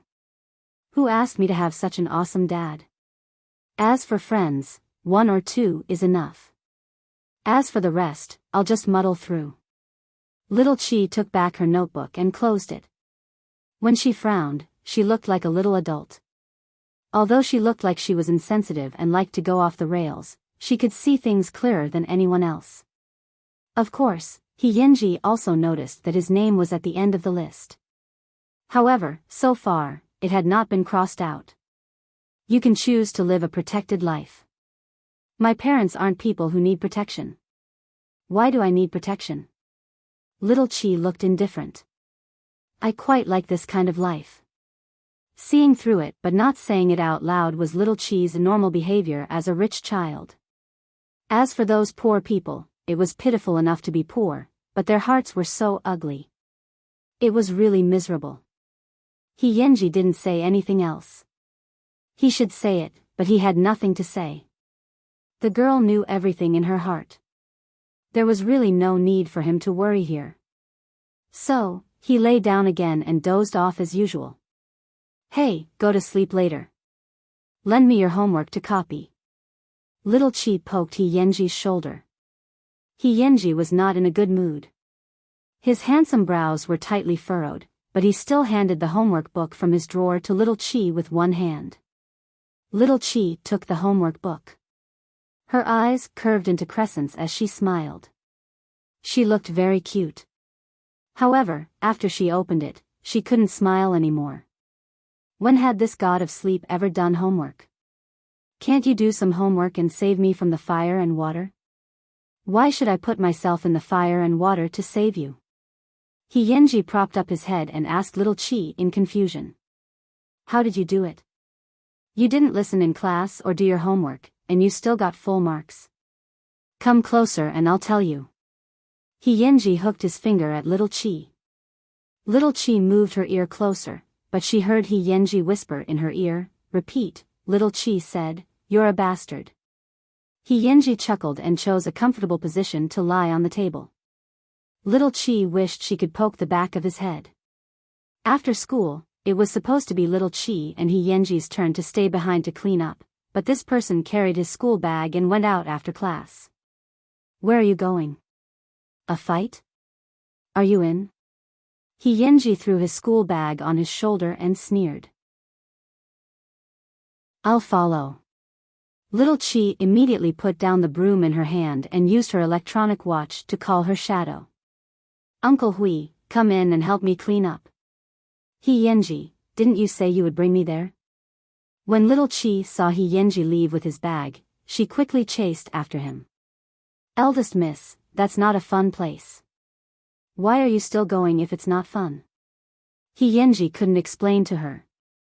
He pushed Little Chi away, walked to the school's parking lot, and rode his flashy motorcycle out. Little Chi immediately chased after him and jumped into his back seat. Get off, if you dare to throw me off, don't even think about getting your motorcycle tomorrow, Little Chi threatened as she held He Yinji's shoulder. Then don't regret it. Chapter 10:20. Little Xiao was 71 years old, while He Yinji was 13 years old. He was at the age of rebellion. He had indeed stayed back, but it was not because of his grades, but because of a fight. He didn't know how he had provoked this young lady. She insisted on watching the fight. When that happens, the Xing family would tear Jianchuan apart if the girl was hurt anywhere. This was the first time Little Chi had ridden in a vehicle of the opposite sex other than her elders. Moreover, it was a motorcycle. This was also the first time Little Chi felt that a handsome boy riding a motorcycle would be so sexy and emotional. Most importantly, she held He Yenji's shoulder and could smell the fresh fragrance from his back. However, little Chi did not expect He Yenji to send her directly to Zhongting's entrance. Get out of the car. We're already here. There's no point in following anymore. What do you want to take me there? Little Chi had no intention of getting out of the car. He Yenji directly pulled her down and put his hands in his trouser pockets. He told little Chi seriously, other than my grandmother, only my girlfriend can sit in the back seat of my motorcycle. I'll spare you today. Also, Miss Sheng, we're not from the same world. Don't think that just because you sit with me, I'll recognize you as my friend. I don't want to be friends with rich people. After saying that, He Yenji got back on his motorcycle and left Zhongting's entrance before little Chi could react. Little Chi was stunned for a moment and frowned. There was no doubt about He Yenji's danger. Although little Chi's family did not restrict her freedom to make friends, her mother would still object to He Yenji's level, right? Therefore, little Chi did not struggle anymore. She directly carried her school bag and entered Zhongting's building. When He Yenji, who was at the corner, saw this, he felt relieved and went to the open space for the fight. The little girl, who was inexperienced, did not know how sinister the human heart was. The next day, He Yenji did not come to class. Little Chi looked at the empty seat beside her and suddenly felt uncomfortable. Could it be that he died in a group fight yesterday? Soon, there were rumors about He Yenji in the school. It was said that He Yenji had single-handedly challenged 5 people last night and even sent them to the hospital. He was a ruthless character. Some people also said that the reason why He Yenji wanted to transfer schools was because he was too famous in another school. Fighting, drinking, and flirting, there was nothing he couldn't do. In short, He Yenji was now loved and feared. For 2 whole days, He Yenji did not report to school. Little Chi took the opportunity after school to say to her shadow bodyguard, Uncle Hui, can you help me find someone's address? The tall man was loyal and reliable. He was the driver and bodyguard that Xing Xiao had specially found for little Chi. A boy? Can you not tell my dad? Little Chi looked at the man pleadingly. You know, my dad is too ruthless. Little Chi rarely asked for help. She had only done it once in a few years. As her bodyguard, fulfilling all of her wishes was also one of Ching Hui's tasks. Tell me your name and wait for me for 10 minutes. He Yenji. Little Chi didn't know why she wanted to look for him. That damn boy had a poisonous tongue and was dangerous, but for some reason, when she thought of He Yenji riding on her, she couldn't help but want to know if that person was dead. Chapter 10:21. 10 minutes later, Ching Hui got the address of He Yenji's house. Send me there. Okay. Ching Hui nodded and opened the car door for little Chi. He Yenji's house was in a small courtyard by the sea. It was clean and elegant. It did not look like a poor family. Little Chi appeared at the entrance of the courtyard, but she attracted the attention of the cleaning auntie. Little girl, who are you looking for? I'm looking for He Yenji. I'm his desk mate, little Chi quickly answered. Another little girl looking for Yenji. There are several of them every day. The auntie laughed and said to little Chi, wait here. I'll go in and talk to him. The cleaning auntie did not finish her sentence. Several little girls came every day, but no one had ever been able to see He Yenji successfully. Therefore, she did not think that little Chi was special. She just entered the house very normally and told He Yenji about it. Yenji, your classmate is here, tell her to get lost. He Yenji, who was lying on the bed, looked very indifferent. Because he was injured. The fight was real, and so was the 1-on-5 fight. I knew it, but, is it okay to be a desk mate? Hearing the word desk mate, He Yenji immediately got up from the bed. Wait, Auntie Hong, I'll go out and take a look. Huh? The auntie was surprised, but she did not stop him. She's just outside the door. He Yenji was wearing his school uniform and was injured. He walked out of the room and appeared in front of little Chi. What are you doing here? To see if you're dead. Little Chi looked at his bruised face and immediately shook her head. Next time you fight, tell your opponent not to hit your face. He Yenji, now the whole school knows about your great achievement of 1-on-5. I've always been this kind of person. If you're afraid, stay away from me, He Yenji threatened Little Chi. He Yenji threatened Little Chi, or, you can't wait to sit in the back seat of my motorcycle? I can consider changing your car. It's too hard and uncomfortable. After saying that, Little Chi waved at He Yenji. Hurry back to class, you want to persuade me to turn over a new leaf? He Yenji's emotions were a little complicated. Or do you want to see me? I want to play with you. After saying that, Little Chi waved her hand and turned to leave the courtyard. Her posture was not bashful at all. It was as if she wanted to be friends with him from the bottom of her heart. When He Yenji saw this, he couldn't help but laugh. There was a look of disbelief on his handsome face. Did this little girl know what danger was? However, it was also because of this that He Yenji clearly knew that the name Xing Qingwan was interesting. Yenji, do you like that little girl? The cleaning auntie had been hiding behind them for a long time. When she heard the contents of their conversation, she blushed and her heart raced. This is the first time I've seen you chatting with a girl. Kids nowadays, do they start dating at such a young age? Aunt Hong is very special, isn't it? However, if I come into contact with her, I probably won't have a good life in the future, right? He Yenji's tone was slightly self-deprecating. Young master, ever since Sir and Madam left, you've become stronger. I know that it's not easy for you to guard the inheritance at such a young age, but you're still a child. You can't let yourself bear too much. He Yenji didn't say anything. He just touched the corner of his swollen mouth. Chapter 1022. The next morning, He Yenji went to school. This was beyond everyone's expectations.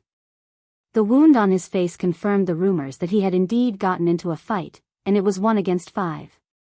However, when he arrived at school, he still fell asleep. Even the teacher could not do anything to him. When Little Chi entered the classroom and saw He Yenji, the corners of her mouth curled up slightly. She didn't know why she felt at ease, but in short, it was much more secure than when he wasn't around. The two of them still got along the same way as before. He Yenji still slept when he should. The only thing that could cheer him up was probably physical education class. On the wide basketball court, Little Chi sat on the ground with a bottle of water and watched the boys play against each other. She didn't like to move because her father had arranged enough extra self-defense classes. She also didn't like to join the girls' events. However, just as the group of boys was resting, a hand suddenly appeared in front of Little Chi and snatched the mineral water from her hand. He held it in his hand and gulped it down. That's what I drank. Little Chi frowned as she looked at He Yenji, who was sweating profusely. You were the one who called me back to class. Are you reluctant to part with a bottle of water? He Yenji twisted the cap back and returned the bottle to Little Chi. Leave some for me. Little Chi was stunned for a moment. Before she could answer, He Yenji's figure returned to the basketball court. The two of them drank the same bottle of water. Did he want her to become the female lead of a scandal and be attacked by everyone? Fortunately, their little flirtation did not attract the attention of the people around them. Otherwise, Little Chi felt that she would probably have to endure the lasers of all the girls in the school. It couldn't be helped. After knowing that He Yenji had fought 1-against-5, all the girls in the school went crazy. They felt that he was so cool, handsome, and stylish. Whoever was his girlfriend in the future would be too proud. But so far, all the girls in the school, except for Little Chi, could not talk to him normally. After a basketball game, even though He Yenji's face was injured, there were still some infatuated girls who thought that he was extremely handsome. They were not afraid of death and came up to him to hand him a love letter. Classmate He Yenji wiped his sweat as he looked at her. You're in the way. Little Chi was not far away, but she did not go forward to disturb him. She just quietly watched the show. I, like you. The long-haired girl handed over a beautiful gift box, showing her sincerity. You want to be my girlfriend? Sure, let's get a room tonight. If there is, I won't be responsible for it. Let me make this clear first. Moreover, you are at most lover number 10. The other party was stunned. Then, his face turned red. Yenji's lips curled up dangerously. Then, he said to the other party, I don't play with girls' hearts. Let's do it for real. What do you think? The other party was scared away by Yenji's bold words.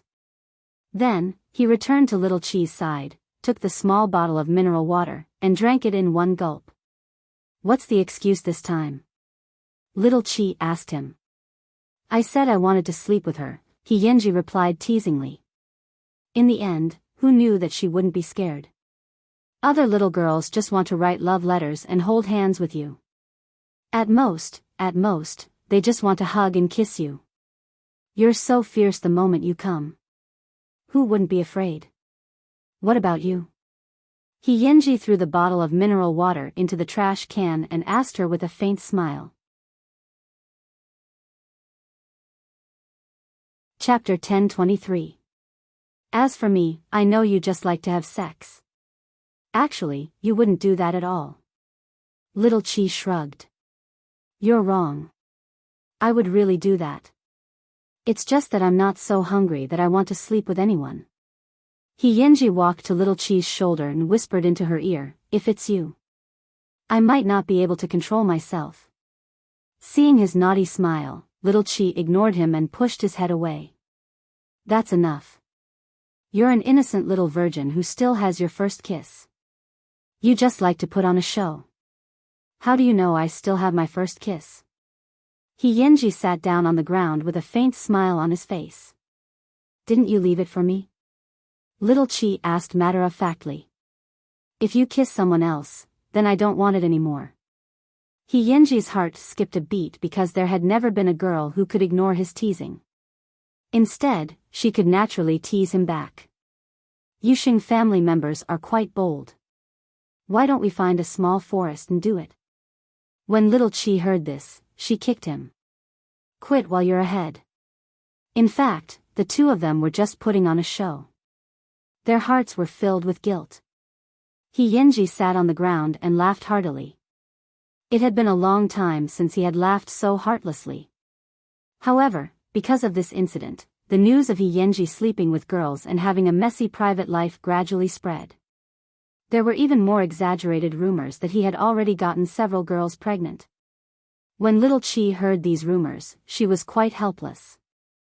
This person was good at ruining his reputation. If this continued, he would probably have to transfer schools again. The teacher had looked for Yenji, but it was just rumors. What could the teacher do? He couldn't just expel someone for something that no one had seen before, could he? Yenji was as indifferent as ever. He continued to sleep in class. However, Little Chi poked his shoulder. What? Yenji's eyes were sleepy. Do you really want to transfer schools? Little Chi asked him, propping herself up with her arm.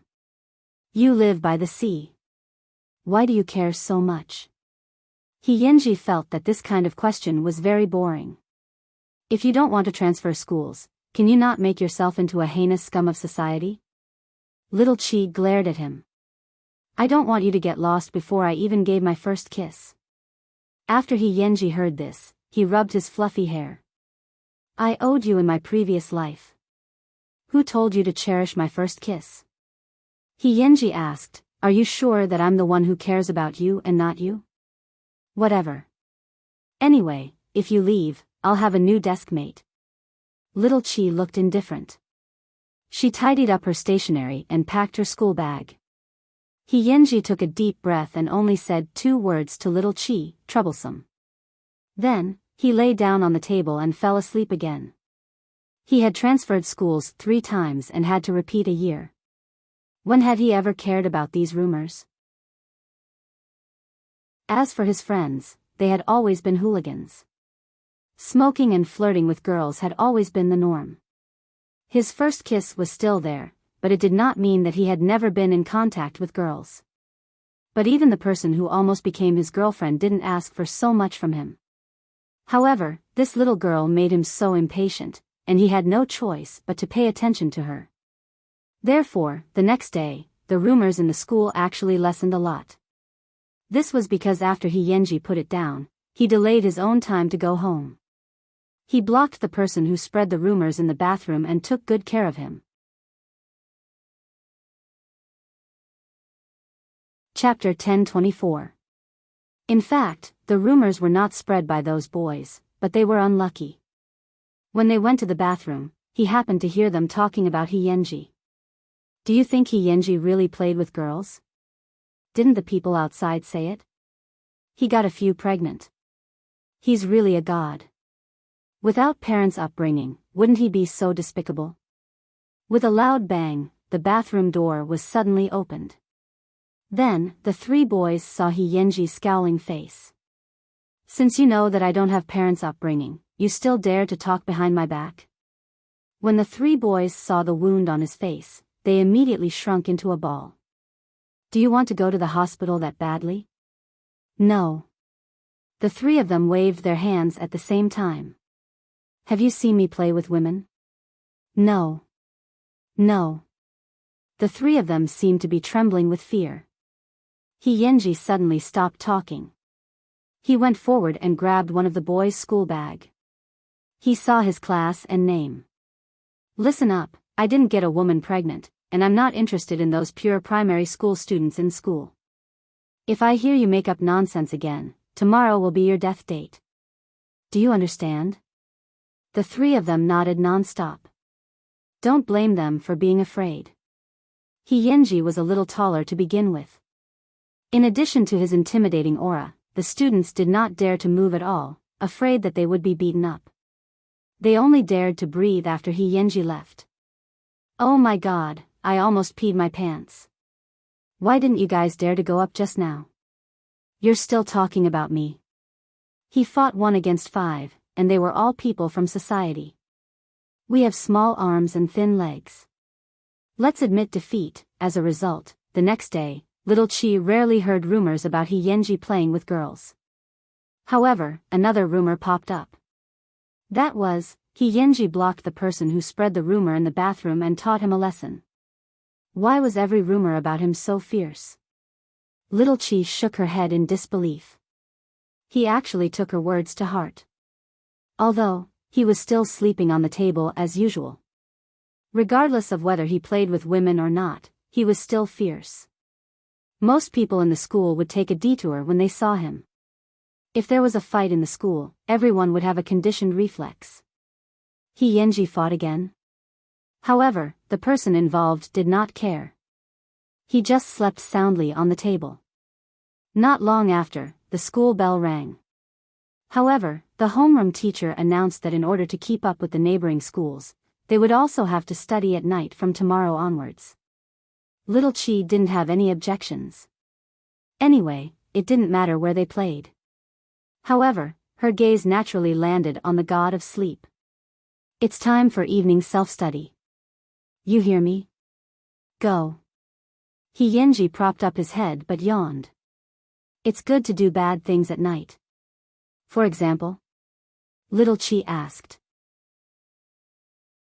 Yenji thought for a few seconds and was about to answer, and a boy suddenly ran past Little Chi and bumped into Little Chi's shoulder. Yenji was furious when he saw it. Are you courting death? The other party was scared silly. He had bumped into Little Chi, but Yenji was angry at him. Could it be that Xing Qingwan had become his big brother's woman? How am I supposed to sleep if you make the table shake? The other party was stunned for a moment before hurriedly apologizing. I'm sorry. Got it. Get lost. The other party felt as if a heavy burden had been lifted from his shoulders and he quickly left. Aren't you afraid of being beaten to death? Little Chi looked at him curiously. Heartless. Who am I doing this for? Little Chi curled her lips and felt warm in her heart. He was like this. He cared about people, but he didn't know how to express it properly. Chapter 10:25. In short, Yenji's arrival had stirred up a wave of infatuation in the school. It was no less than those little fresh meats in the celebrity circle who had been made famous. Moreover, no matter what kind of scandal Yenji had, he was still crazily pursued by girls. Little Chi looked at the mountains of gifts and love letters piled up on Yenji's desk every day and felt deeply pained. Why hadn't these infatuated fans stopped after a month had passed? However, these things had always been thrown into the trash can by Yenji without exception. Could it be that they didn't have eyes? However, today, Little Chi saw a special case. Because among the pile of gifts, Yenji actually left one behind and put it in his drawer. Without saying anything, he continued to sleep on the table. Could it be that someone's persistence had finally moved him? Wan, help me ask Yenji to hand in his homework. I'm timid and don't dare. After class, the math class representative grabbed Little Chi's arm and said, he seems to only listen to you. Really? Little Chi was deeply suspicious. I'm not familiar with him. All of us saw it. After Yenji entered the school, you were the only one he chatted with. Are you saying that I don't want to be friends with rich people, and that young ladies like you don't understand this kind of conversation? Little Chi crossed her arms and asked the class representative. Huh? So he's that much? After the class representative heard this, he let go of Little Chi's arm. Then I can only bite the bullet and do it. Little Chi didn't know why, but there was a nameless fire in her heart. This kind of impatience made her want to distance herself from Yenji. Perhaps even she didn't know it herself. It was because she minded that Yenji had accepted the gift. Then, Little Chi saw that the math class representative was scolded by Yenji. As for the homework, of course, it was impossible for him to hand it in because he never did it. Little Chi quickly returned to her seat, but young master he noticed that her expression was not good. He leaned on the table and asked Little Chi, are you angry? No. Because I accepted a gift from another girl? Yenji stared into Little Chi's eyes, not allowing her to blink at all. Was this person a shrewd person? Little Chi frowned. Are you under my control? No. So, you don't have to tell me who you're accepting gifts from. After saying that, Little Chi picked up her school bag and left the classroom. Yenji looked at Little Chi's departing figure and chuckled. Was she jealous? Even so, it wasn't to that extent yet, but there was still some discomfort in his heart, right? She still refused to admit that she was the young miss and needed others to put her feelings in the highest position. However, he was still willing to support her. Actually, what he had just received wasn't a gift. It was just a small toy sent by his former classmate. Why are you so jealous? Which boyfriend would be able to stand it in the future? Even so, Yenji still waited for everyone to finish class before he slowly went home. No one knew why he was lingering in the school. The next morning, Little Chi saw all kinds of toys on her desk. Then, Yenji's handsome face appeared in front of her. What are you doing? The things in the package yesterday. Yenji's tone was indifferent. Someone gave them to you. Why did you put them on my desk? Little Chi frowned. These are all my favorite things to play with. My friends sent them over. My desk can't fit them all, so I'll lend them to you. Why? Yenji answered domineeringly.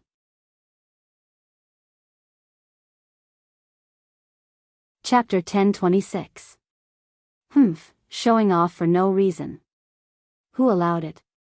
Little Chi retorted. You're my cheap wife. If I don't put you here, who should I put there? Yenji said matter-of-factly. When Little Chi heard the word cheap wife, she immediately lost her temper and completely forgot to retort. If you put me here, how am I supposed to attend class? Why don't you sit on me? Hearing Yenji's lewd words, Little Chi ignored him. She picked up the box on the ground and put Yenji's toys back one by one. Keep your childhood well. I can't remember it for you. He Yenji took the box and smiled faintly. Before class, he deliberately said to little Chi, you really don't want it? It's stained with my aura. Heh. Little Chi snorted. She had always known that he Yenji's frivolous words to her were just for fun. This person had never been serious. He Yenji also understood in his heart that little Chi looked like a piece of transparent white paper, pure and untainted. Moreover, she was soft and looked like she was easy to bully, but her heart was colder and more determined than anyone else. She just looked easy to tease. In fact, it was very difficult for anything to really pry open her heart. Such a young child had such determination. This could not be separated from the influence of her parents. That was what he Yenji thought. Then, he continued to sleep on the table. However, it was almost the midterm exam. In order to let the students in the class improve a little, the form teacher suggested that the top 20 students in the class should tutor the bottom 20 students.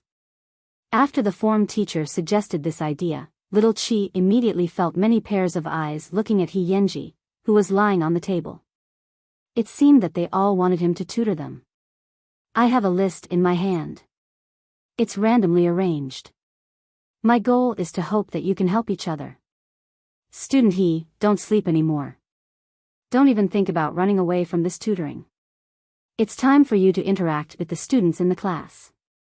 The old witch specially called he Yenji's name twice. There are a total of 20 groups. I'll read the names. First place, he Yenji, you tutor. He Yenji finally propped up his head. He rubbed his hair and looked at the old witch. I'll tutor the one next to me. I'm too lazy to move. Who needs your guidance? Little Chi muttered softly. But the homeroom teacher hesitated. If it's a boy, I can't guarantee that I won't do anything. If it's a girl, she's definitely more dangerous than Xing Qingwan. Teacher, what do you think? The teacher took a deep breath and pushed up the glasses on the bridge of his nose. In the end, he had no choice but to compromise. Think carefully. She's ranked last. Only by counting down can I show my ability. After saying that, he Yenji lay down again. Little Chi took the opportunity to look around.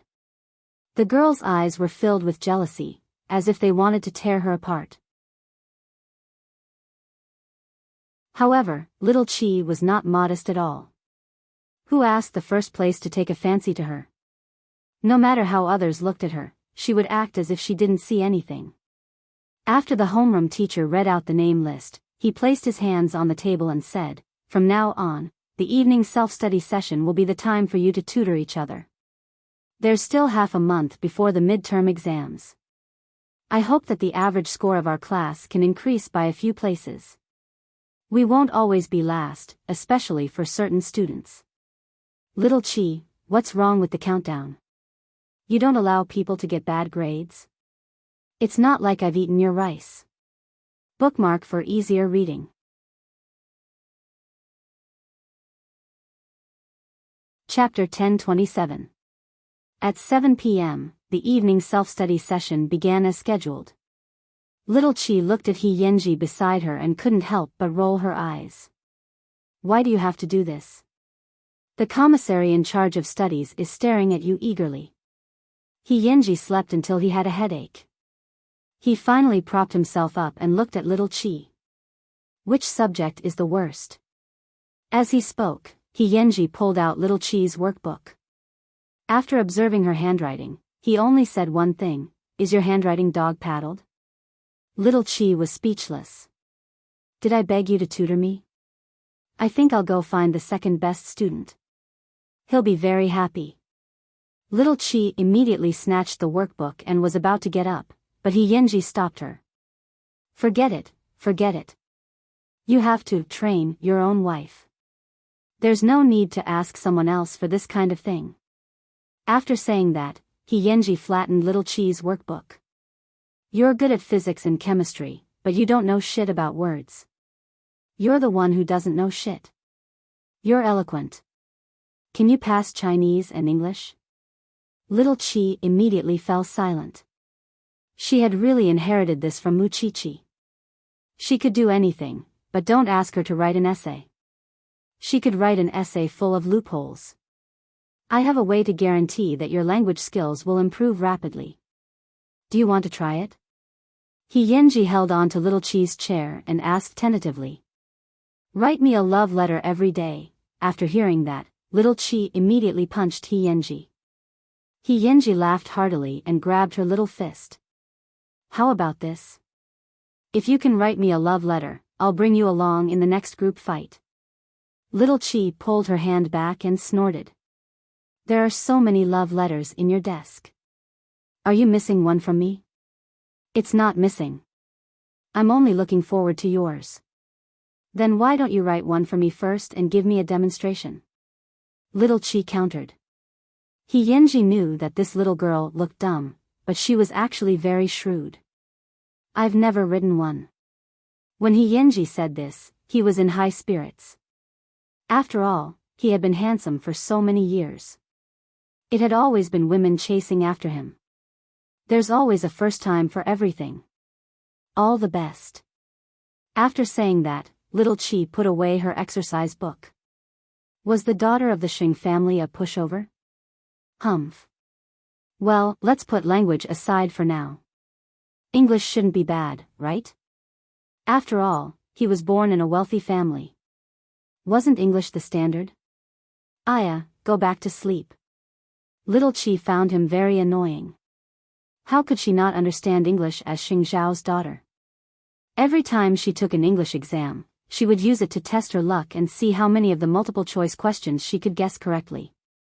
Yenji chuckled and really lay on the table, sleeping peacefully. His wife? Did he really think so? He didn't dare. He just thought it was fun to tease her. Did they want Xing Zhao's daughter? He must live like a cat and have 9 lives. Just like that, the two of them lived in peace for a few days, and there was no progress in the tutoring that the teacher had mentioned. Just imagine, when the whole class was having a heated discussion, only Yenji and Ming Chi were sleeping, and the other was lost in thought. However, this situation was quickly broken because before the exam, another student transferred into the class, and it was a girl. She had long black hair and exquisite facial features. Most importantly, she did not hide her developing body at all. She looked more mature than the average girl.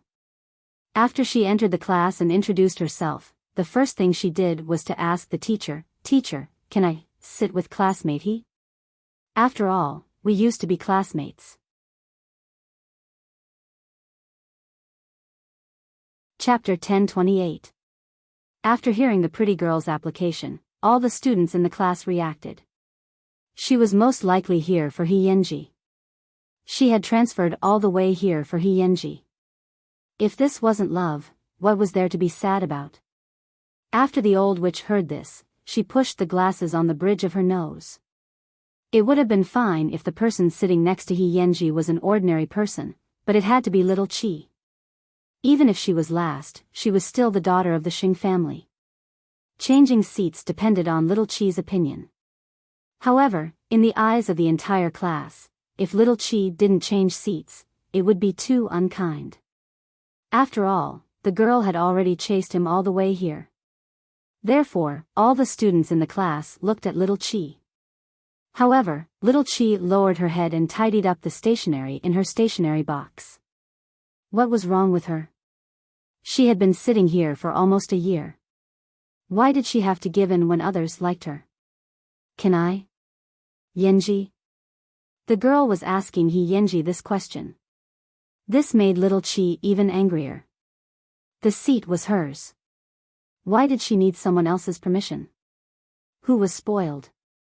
The teacher can set up a table in the back and put Yenji and the new student together, Little Chi said with a fake smile. After all, I'm a native. I don't want to move my butt. But I'm alone here. I'm not familiar with this place. I only know Yenji. The little girl's eyes were brimming with tears. She was so wrong that she was about to cry. But at this moment, I don't know you. He Yenji propped himself up and replied calmly, besides, I've transferred to so many schools. Who knows which one you're talking about? Everyone vomited blood. He Yenji was really wasting God's gift.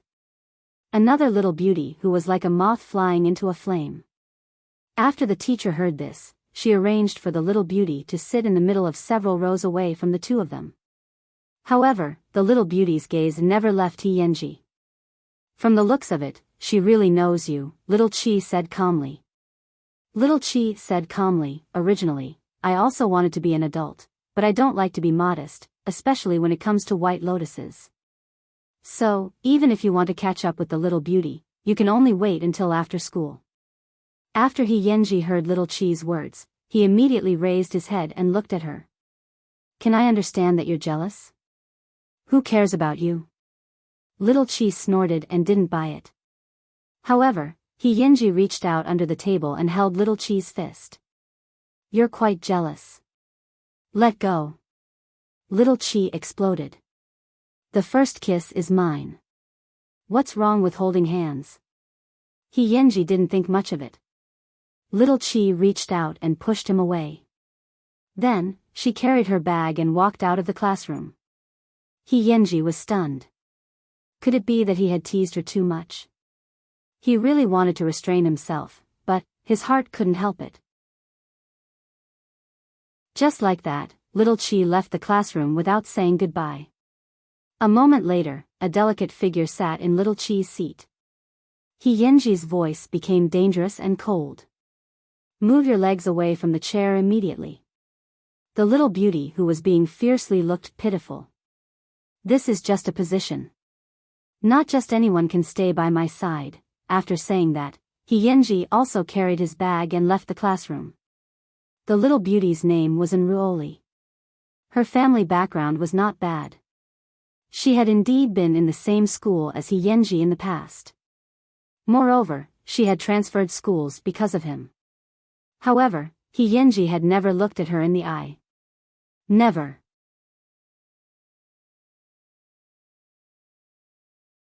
Chapter 1029. He Yenji rode his motorcycle and arrogantly found Little Chi. However, at this time, Little Chi was about to get into her family's Rolls-Royce. When He Yenji saw this, he immediately stopped. However, Little Chi noticed him. Seeing that his expression was not right, she said to the bodyguard, Uncle Hui, you go home first. Miss, Little Chi did not listen to his advice. She carried her school bag and walked to He Yenji's side. Then, she directly got onto his motorcycle. Didn't you say that if there's a group fight again, you'll bring me along? He Yenji wore a helmet and smiled. Are you sure? If a dangerous person like me leads the Xing family's young lady astray, I won't have a good time, right? If you don't say it, and I don't say it, no one will know.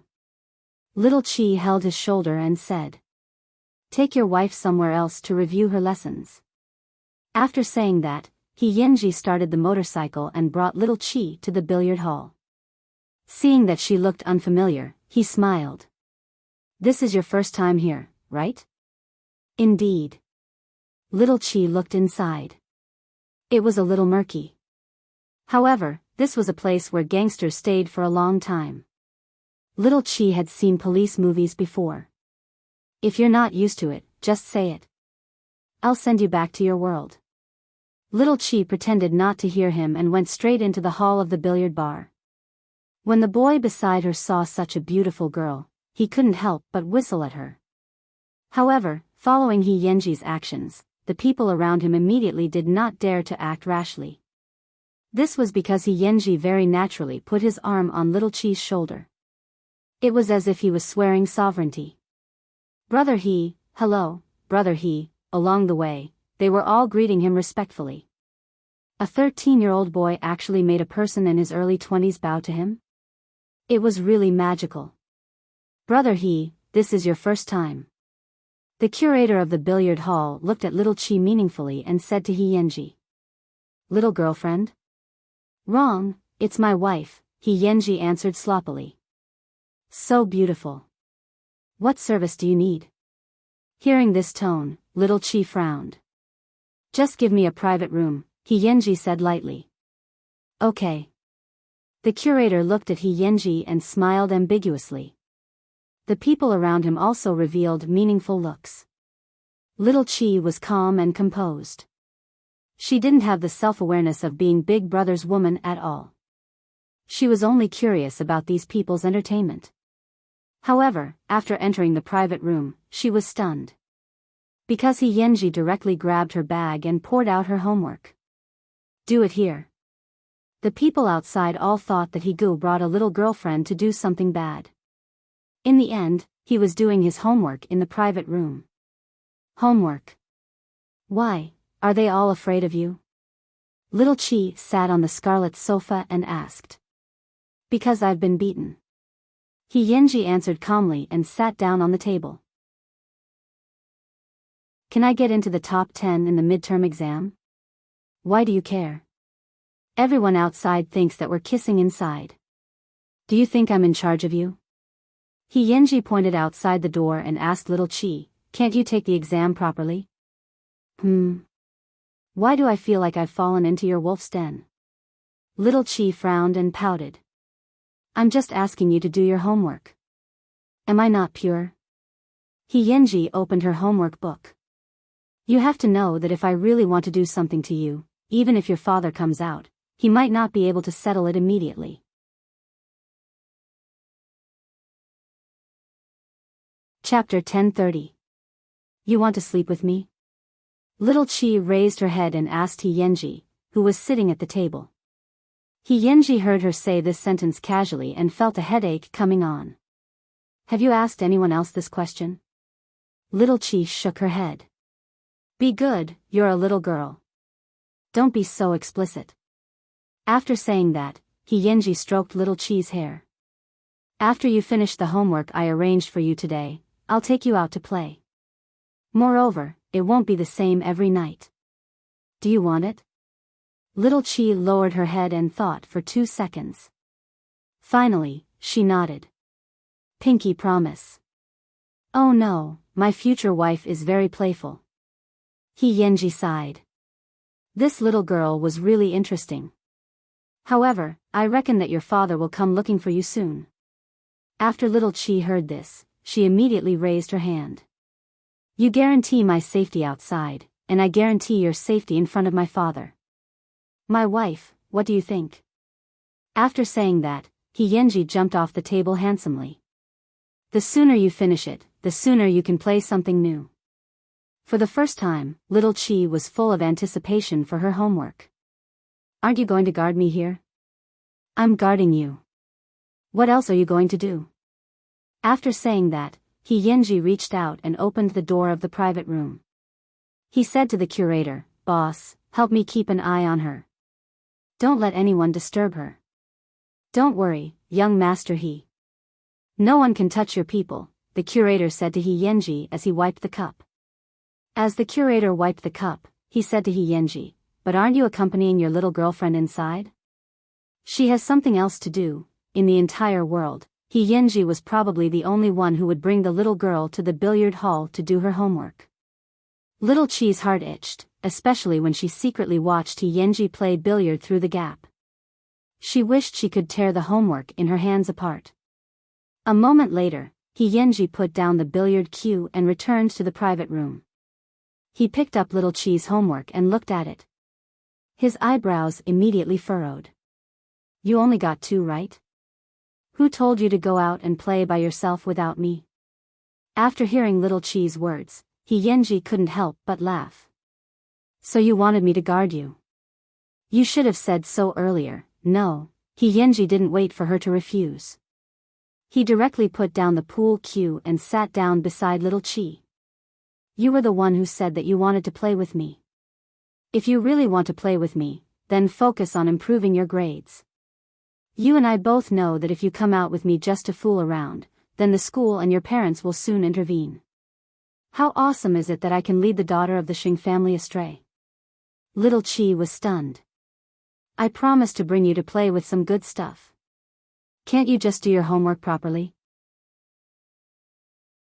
After Little Chi heard this, she snatched the exercise book and started doing it again.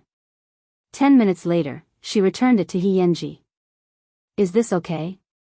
After He-Yenji finished reading, he was even more puzzled. Why are you pretending in front of me if you know how to do it? Are you afraid that I won't let you play? She has a good family background, a beautiful face, and excellent grades. How hateful is that? This little girl is so awesome. He-Yenji couldn't stop laughing. I'll bet another 10 questions. After you finish them, I'll teach you how to play billiards. You mean it? He-Yenji nodded very seriously. Then, he stood next to little Chi and bet on the questions for her. At this moment, little Chi leaned on the table and looked at He-Yenji without saying a word. After a long while, however, she heard He-Yenji's annoying voice ring in her ears. You must be very proud to have such a handsome and capable husband, right?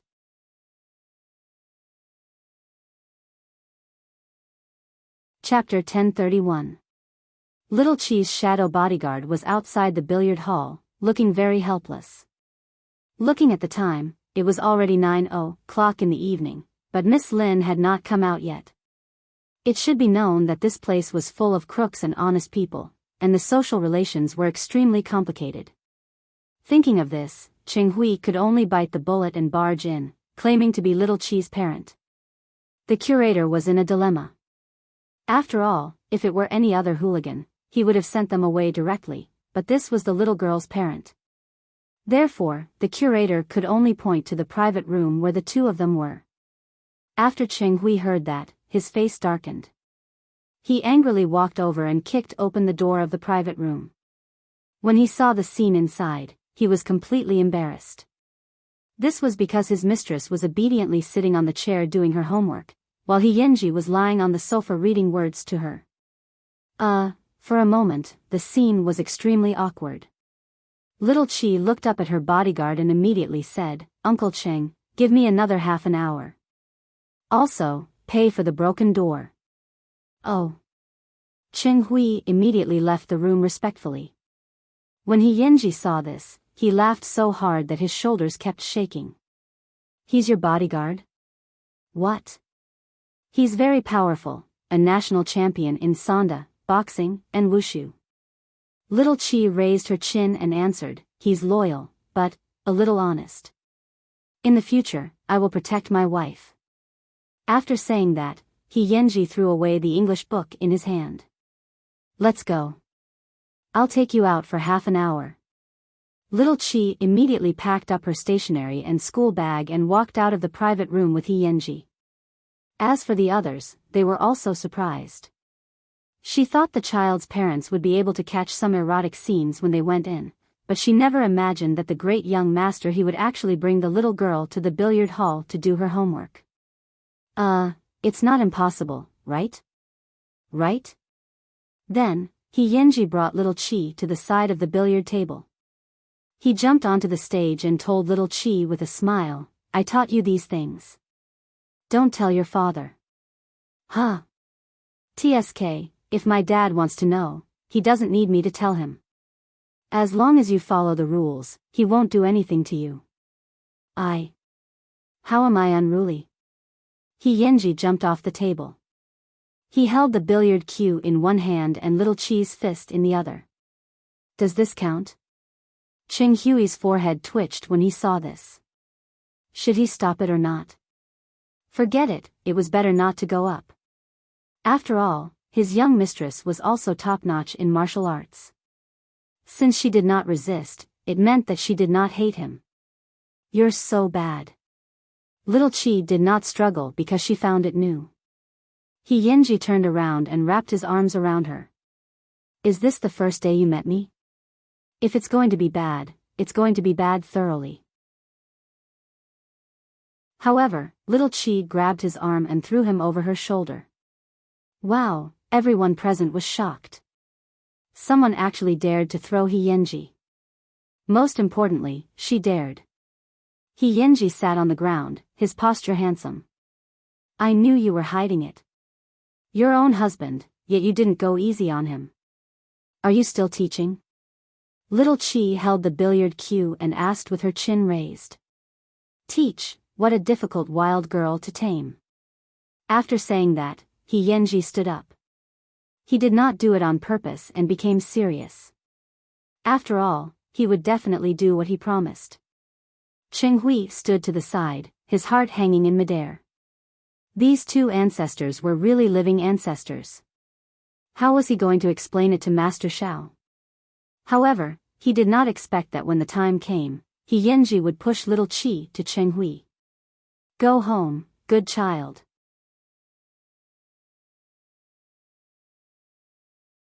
Chapter 1032.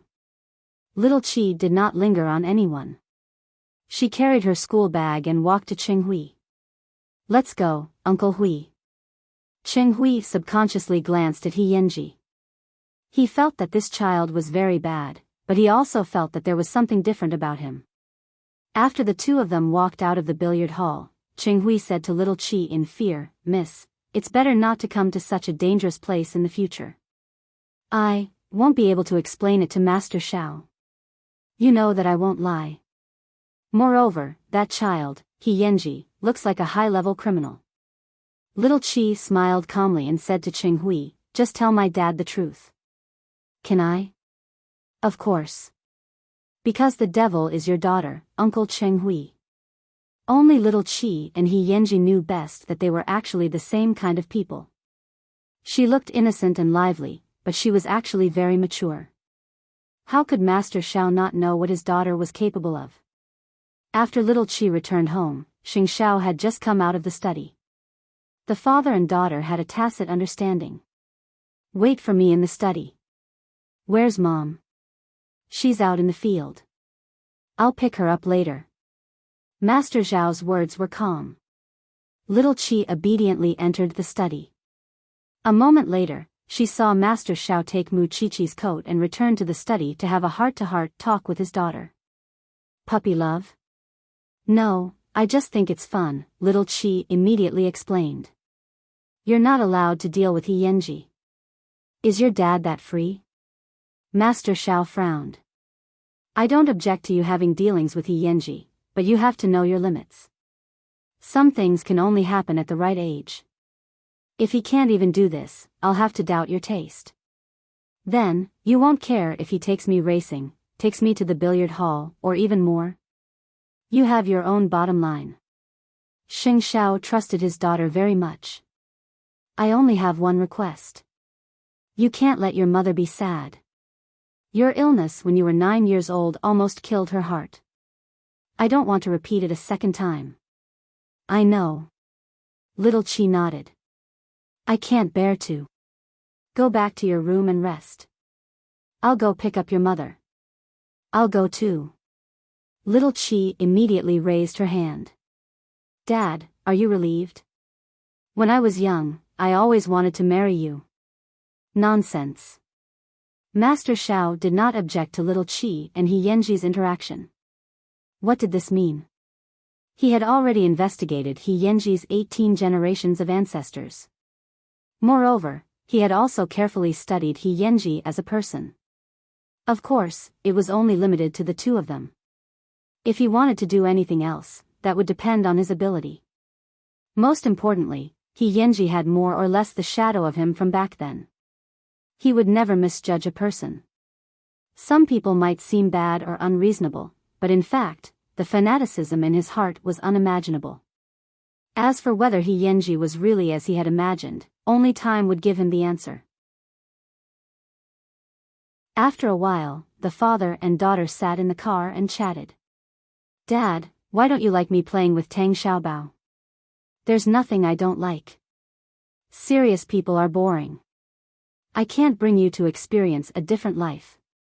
He was disdainful of Tang Xiaobao's routine. Then you regret meeting my mother later, right? I didn't protect her since she was young. Master Xiao did not say anything. Ever since little Chi was 5 years old, he had seen through his daughter's nature. She was definitely not a good baby. Sure enough, all these years, only Mu Chi-Chi felt that her daughter was obedient and well-behaved. In fact, little Chi was too smart. Even an adult was only so-so. Therefore, he never thought that little Chi would be at a disadvantage if she stayed together with He Yanji. His daughter did not mean that. Even 10 He Yanzis would not be able to shake her. And the way he doted on little Chi was the same as how he doted on Muchichi. That person was right for his daughter. This was a conversation in secret between the father and daughter of the Xing family.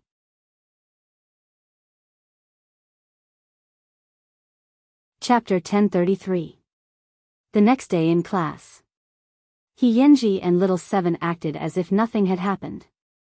It was as if the incident at the billiard hall had never happened. One slept as usual, and the other packed up her stationery. After noon, the new transfer student sat in the front row with a lunchbox in her hand. Then, she reached behind and poked He Yanji's shoulder. "Yanji, I made a lunchbox for you myself." He Yanji, little Seven watched the show. "Yanji, take a look. You'll definitely like it." He Yanji, little Seven curled her lips and continued to watch the show. And Ruoli did not give up and continued to poke He Yanji's back. Finally, she ignited his anger, so he stood up irritably and looked at her. "Give it to me," and Ruoli was very surprised and quickly handed over her satisfactory work. However, in the next second, the lunchbox was sent to the back row. He Yanji even threatened others. "Eat it clean. If you don't, I'll beat you up." The little boy held the lunchbox and quickly opened it and took a big bite. "Satisfied? That's what I made for you." And Ruoli was very disappointed. "Do you really need me to make it so clear?" He Yanji rubbed his hair and looked at her impatiently. "I like to chase wild girls. It's best if they're flat-chested and cold. They like to choke people and dare to ride on my motorcycle. If they have the guts to step on my back, I'll call them queen. I don't like cheap pursuits. I like people to train me. A woman like you can't satisfy me at all. Do you understand?"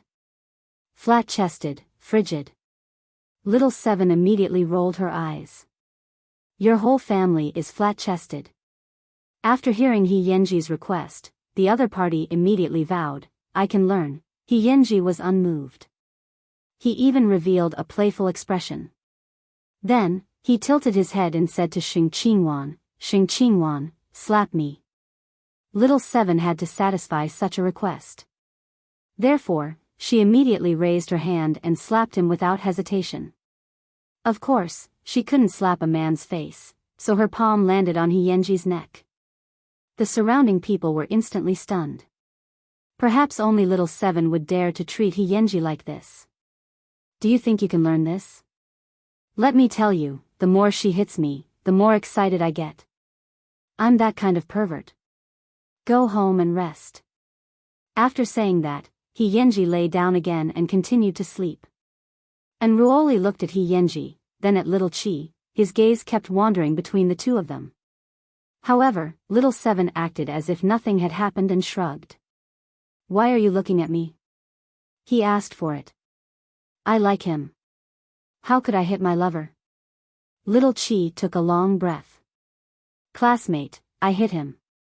I haven't complained that my hands hurt yet." And Ruoli felt very hurt. She returned to her seat, feeling wronged. It had not been easy for her to convince her parents to transfer to this school. She had thought that she would be able to get close to them, but she had not expected that she would still be looked down upon. Is it wrong to like someone and want to follow them? Little Chi shook her head. She really could not understand such infatuation. However, after class, He Yanji suddenly grabbed little Chi's right palm under the table and gently rubbed it a few times. Humph. She was indeed a masochist. Although she did not hit him hard, it was just the sound. Just as school was about to end, He Yanji suddenly wrote this on the draft paper: "Wait for me at the back of the mountain after class. Bring your language homework today." Cough cough, after little Chi read it, she almost bit her tongue. Was this person addicted to adultery?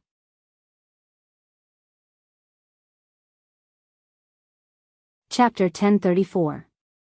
For 2 days in a row, He Yenji and little Chi didn't go to night self-study. When the old witch saw this, she sighed. He Yenji was first, and little Chi was last. The two of them were not to be trifled with. In any case, she didn't expect little Chi to really improve. That child didn't have the slightest bit of initiative, so she didn't care too much about the two of them. After nightfall, they went to the mountain behind the school. There was clearly a protective fence on it, but He Yenji went up, and little Chi actually went up as well. When little Chi was halfway up the mountain with her school bag in hand, she saw He Yenji sitting on an empty rock. He just leaned back with his arm propped up as he looked at the brightly lit school. He was slightly lost in thought. The night wind lifted the stray hair on his forehead, and he looked a little noble. "You're really here. There's no one around." He Yenji heard the noise and tilted his head to look at little Chi. A faint smile appeared on his lips. Little Chi threw her school bag in front of him and was a little unhappy. "What can you bring me to play here?" "A kiss?" He Yenji said as he raised his head. Little Chi slapped him. "Be serious." He Yenji grabbed little Chi and pulled her to sit down beside him. Then, he wrapped his arms around her and took out her language homework from her school bag. "God knows why I gave up my beautiful nightlife to teach you homework here. You don't want to?" Little Chi leaned against He Yenji and frowned. "At this distance, I'm willing." When the two of them faced each other, they could see the size and color of each other's pupils. However, little Chi didn't refuse. Although her heart was a little fast, it was precisely because of this that she wanted to play with He Yenji. She wanted to know what the different life that her father was talking about was. Perhaps it was because she was a little lost in thought. He Yenji smiled and said, "If you look at me so seriously, I won't be able to help it. I want to kiss you." Little Chi immediately covered her mouth and said, "My dad said that there are some things that can only be done at the right age." After He Yenji heard this, he rubbed little Chi's head and smiled. "Your dad is right, but how old do you think you can kiss?" "At least, 16. Do you think I'm a god?" "I can endure it for so long," He Yenji muttered. Then, he opened the homework. "Why don't you like writing essays?" "What's there to write?" Little Chi couldn't understand. "Don't you have anything to share with others?" After saying that, He Yenji secretly kissed little Chi's face. "For example, don't you feel honored to be kissed by me?" He Yenji, who all the girls in the school ignored, kissed you. Little Chi took the opportunity to kiss him back. "What about you? How do you feel now?" He Yenji froze. After a while, he took the initiative to move away from little Chi. "You're a devil. Bad students are afraid of being kissed. This is your first time, right?" Surprisingly, He Yenji did not refute. "Can't bad students save their first kiss for someone important?" He Yenji asked very seriously. Then, he suddenly asked little Chi, "You only approached me because you found it fresh, right? Miss Sheng. Actually, you're worse than me." After little Chi heard this, she finally felt that there was something wrong with his words. She immediately asked, "What about you? Why are you willing to stay with me?"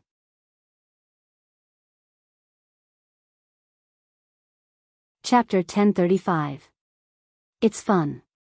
He Yenji leaned back with his arm, but he stretched his head forward. "I really want to see you tortured by your homework." Little Chi slapped a workbook over. "You haven't told me what you can bring me to play tonight. You'll know later." After saying that, He Yenji smiled evilly. Then, he took out his phone, turned on the flashlight, and sketched out the key points for little Chi. "I'll give you a question first." No matter what, little Chi felt that he was not serious. This person had a lot of bad intentions and was always playing with her. "If I really get into the top 10, is there any ultimate gift?" Little Chi immediately asked when she saw that he had sketched out the key points. "What do you want?" "My body. That's a rare treasure." He Yenji raised his head and asked. "Be serious." Little Chi immediately snorted. When the time comes, I'll teach you an exciting, thrilling, and unforgettable game. I guarantee you'll like it. How about it?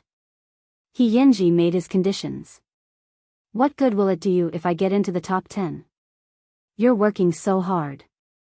I already said that I have to raise my own wife, He Yenji said matter-of-factly.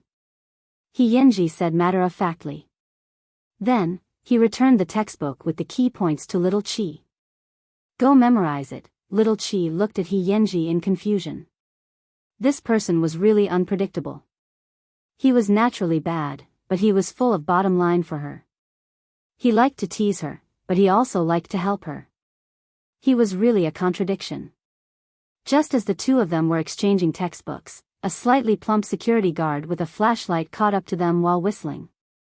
What are you doing here? Little Chi was shocked.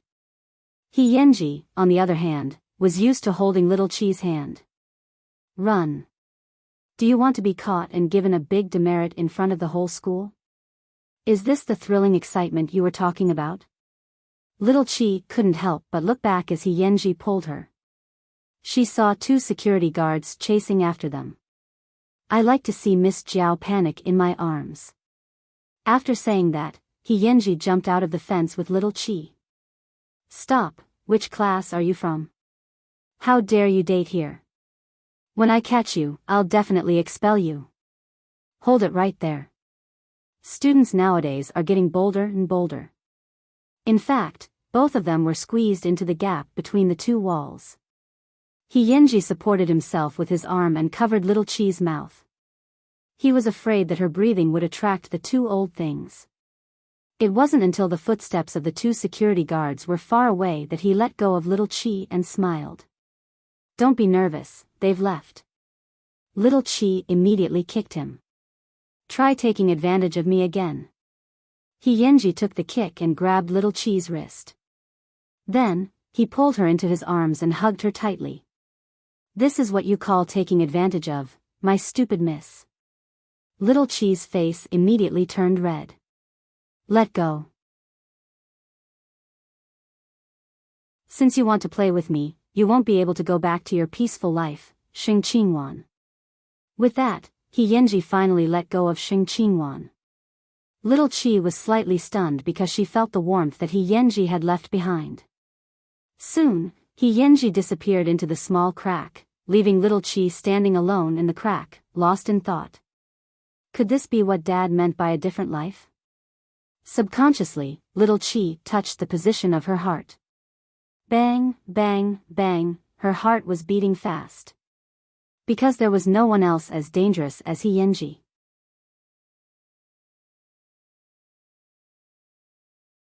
Chapter 1036. Late at night, by the sea. Auntie Hong tidied up the house and shouted towards the pavilion by the sea, "Young master, it's time to eat." He Yenji was sitting on a rock by the sea. When he heard the shout, he turned his head. Got it. Why have you been home so late in the past 2 days? Your grandmother is asking. Auntie Hong took a coat for him. Are you with that little girl from before? He Yenji nodded as he walked back. I'm with her. I've never seen you look like this when you mention a little girl. It seems like you really like her, Auntie Hong said with a smile. Young master, I know that all these years, you seem to be doing whatever you want outside and keep making it look like you're in society. In fact, you just want to prevent second uncle from coming back to fight for Sir and Madam's inheritance. Does that little girl know about this? He Yenji shook his head. There's no need to drag innocent people into this. It was only at this time that He Yenji could take off his armor in front of his family. He abandoned his fierceness and looked very gentle. That child, is the child of a rich family? Auntie Hong asked tentatively. Yes, she has a bodyguard. This was also the reason why He Yenji indulged himself time and time again. Because even if someone dared to touch him, no one would dare to touch Little Chi. Bring her home to play some other day? It's up to her, He Yenji said lightly. He had clearly not expressed anything seriously to Little Chi because he had his concerns. However, in his heart, he truly treated little Chi as his little girlfriend. Sigh, look at you. You always have to carefully protect the things you like. I'm used to it. Yenji's expression was still very indifferent. Only when he thought of little Chi panicking in his arms would he smile. A cute little wife, wasn't she? Late at night, little Chi was doing her homework under the night light. This shocked Muchichi, who had returned home, so much that her jaw almost dropped. Didn't we agree that my child doesn't need to study at night? Little Chi immediately covered her homework and looked at Muchichi with some resentment. Mom, do you want me to be like you, not even knowing how to write a love letter? Yo, who do you fancy? Muchichi sat beside her daughter and secretly looked at her language textbook. She found that there was another kind of handwriting besides her daughter's dog-crawling handwriting. I'm about to take the exam. Don't disturb me. Little Chi quickly covered her textbook. Look at how you're trying to cover it up. It's exactly the same as when I fell in love with your dad. Your mom knows the feeling of having a crush the best. Little Chi froze. Usually, she could always cover up her thoughts in front of Muchichi, but she had forgotten that her mother was also very shrewd. The reason why Muchichi did not care was only because Master Xiao had intervened, but it did not mean that she did not know anything. I won't object if you really fall in love, but you can't do what you shouldn't do, understand? Muchichi hugged her daughter's head and kissed it. Don't make me worry. Little Chi immediately softened. Mom, I know what I'm doing. Muchichi nodded and suddenly got up from the sofa. Her tone was a little regretful. But I really don't believe that with my genes suppressing you, you can write any shocking essay, ha ha ha. Little Chi was speechless. She couldn't blame society for being unlucky. She could only blame her mother's genes for being useless.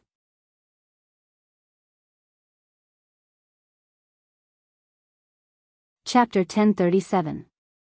Soon, Jianchuan High School welcomed the midterm exam. However, before the exam started, Yenji was still sleeping soundly on the table. No one knew that Yenji had used all kinds of methods to give little Chi all kinds of tutoring. This was because the two of them had almost no interaction in the past half a month. Not only that, but they did not even have classes during the evening self-study session. Through this mutual tutoring session, I've seen many students in the class improve rapidly. Of course, that's except for a few. As she said this, the old witch subconsciously glanced in the direction of little Chi and Yenji. I hope that everyone can get good results in this midterm exam. As for a few people, I don't have any hopes. I'm prepared to be at the bottom. Little Chi couldn't be bothered with the old witch. Before the exam, she poked Yenji's shoulder.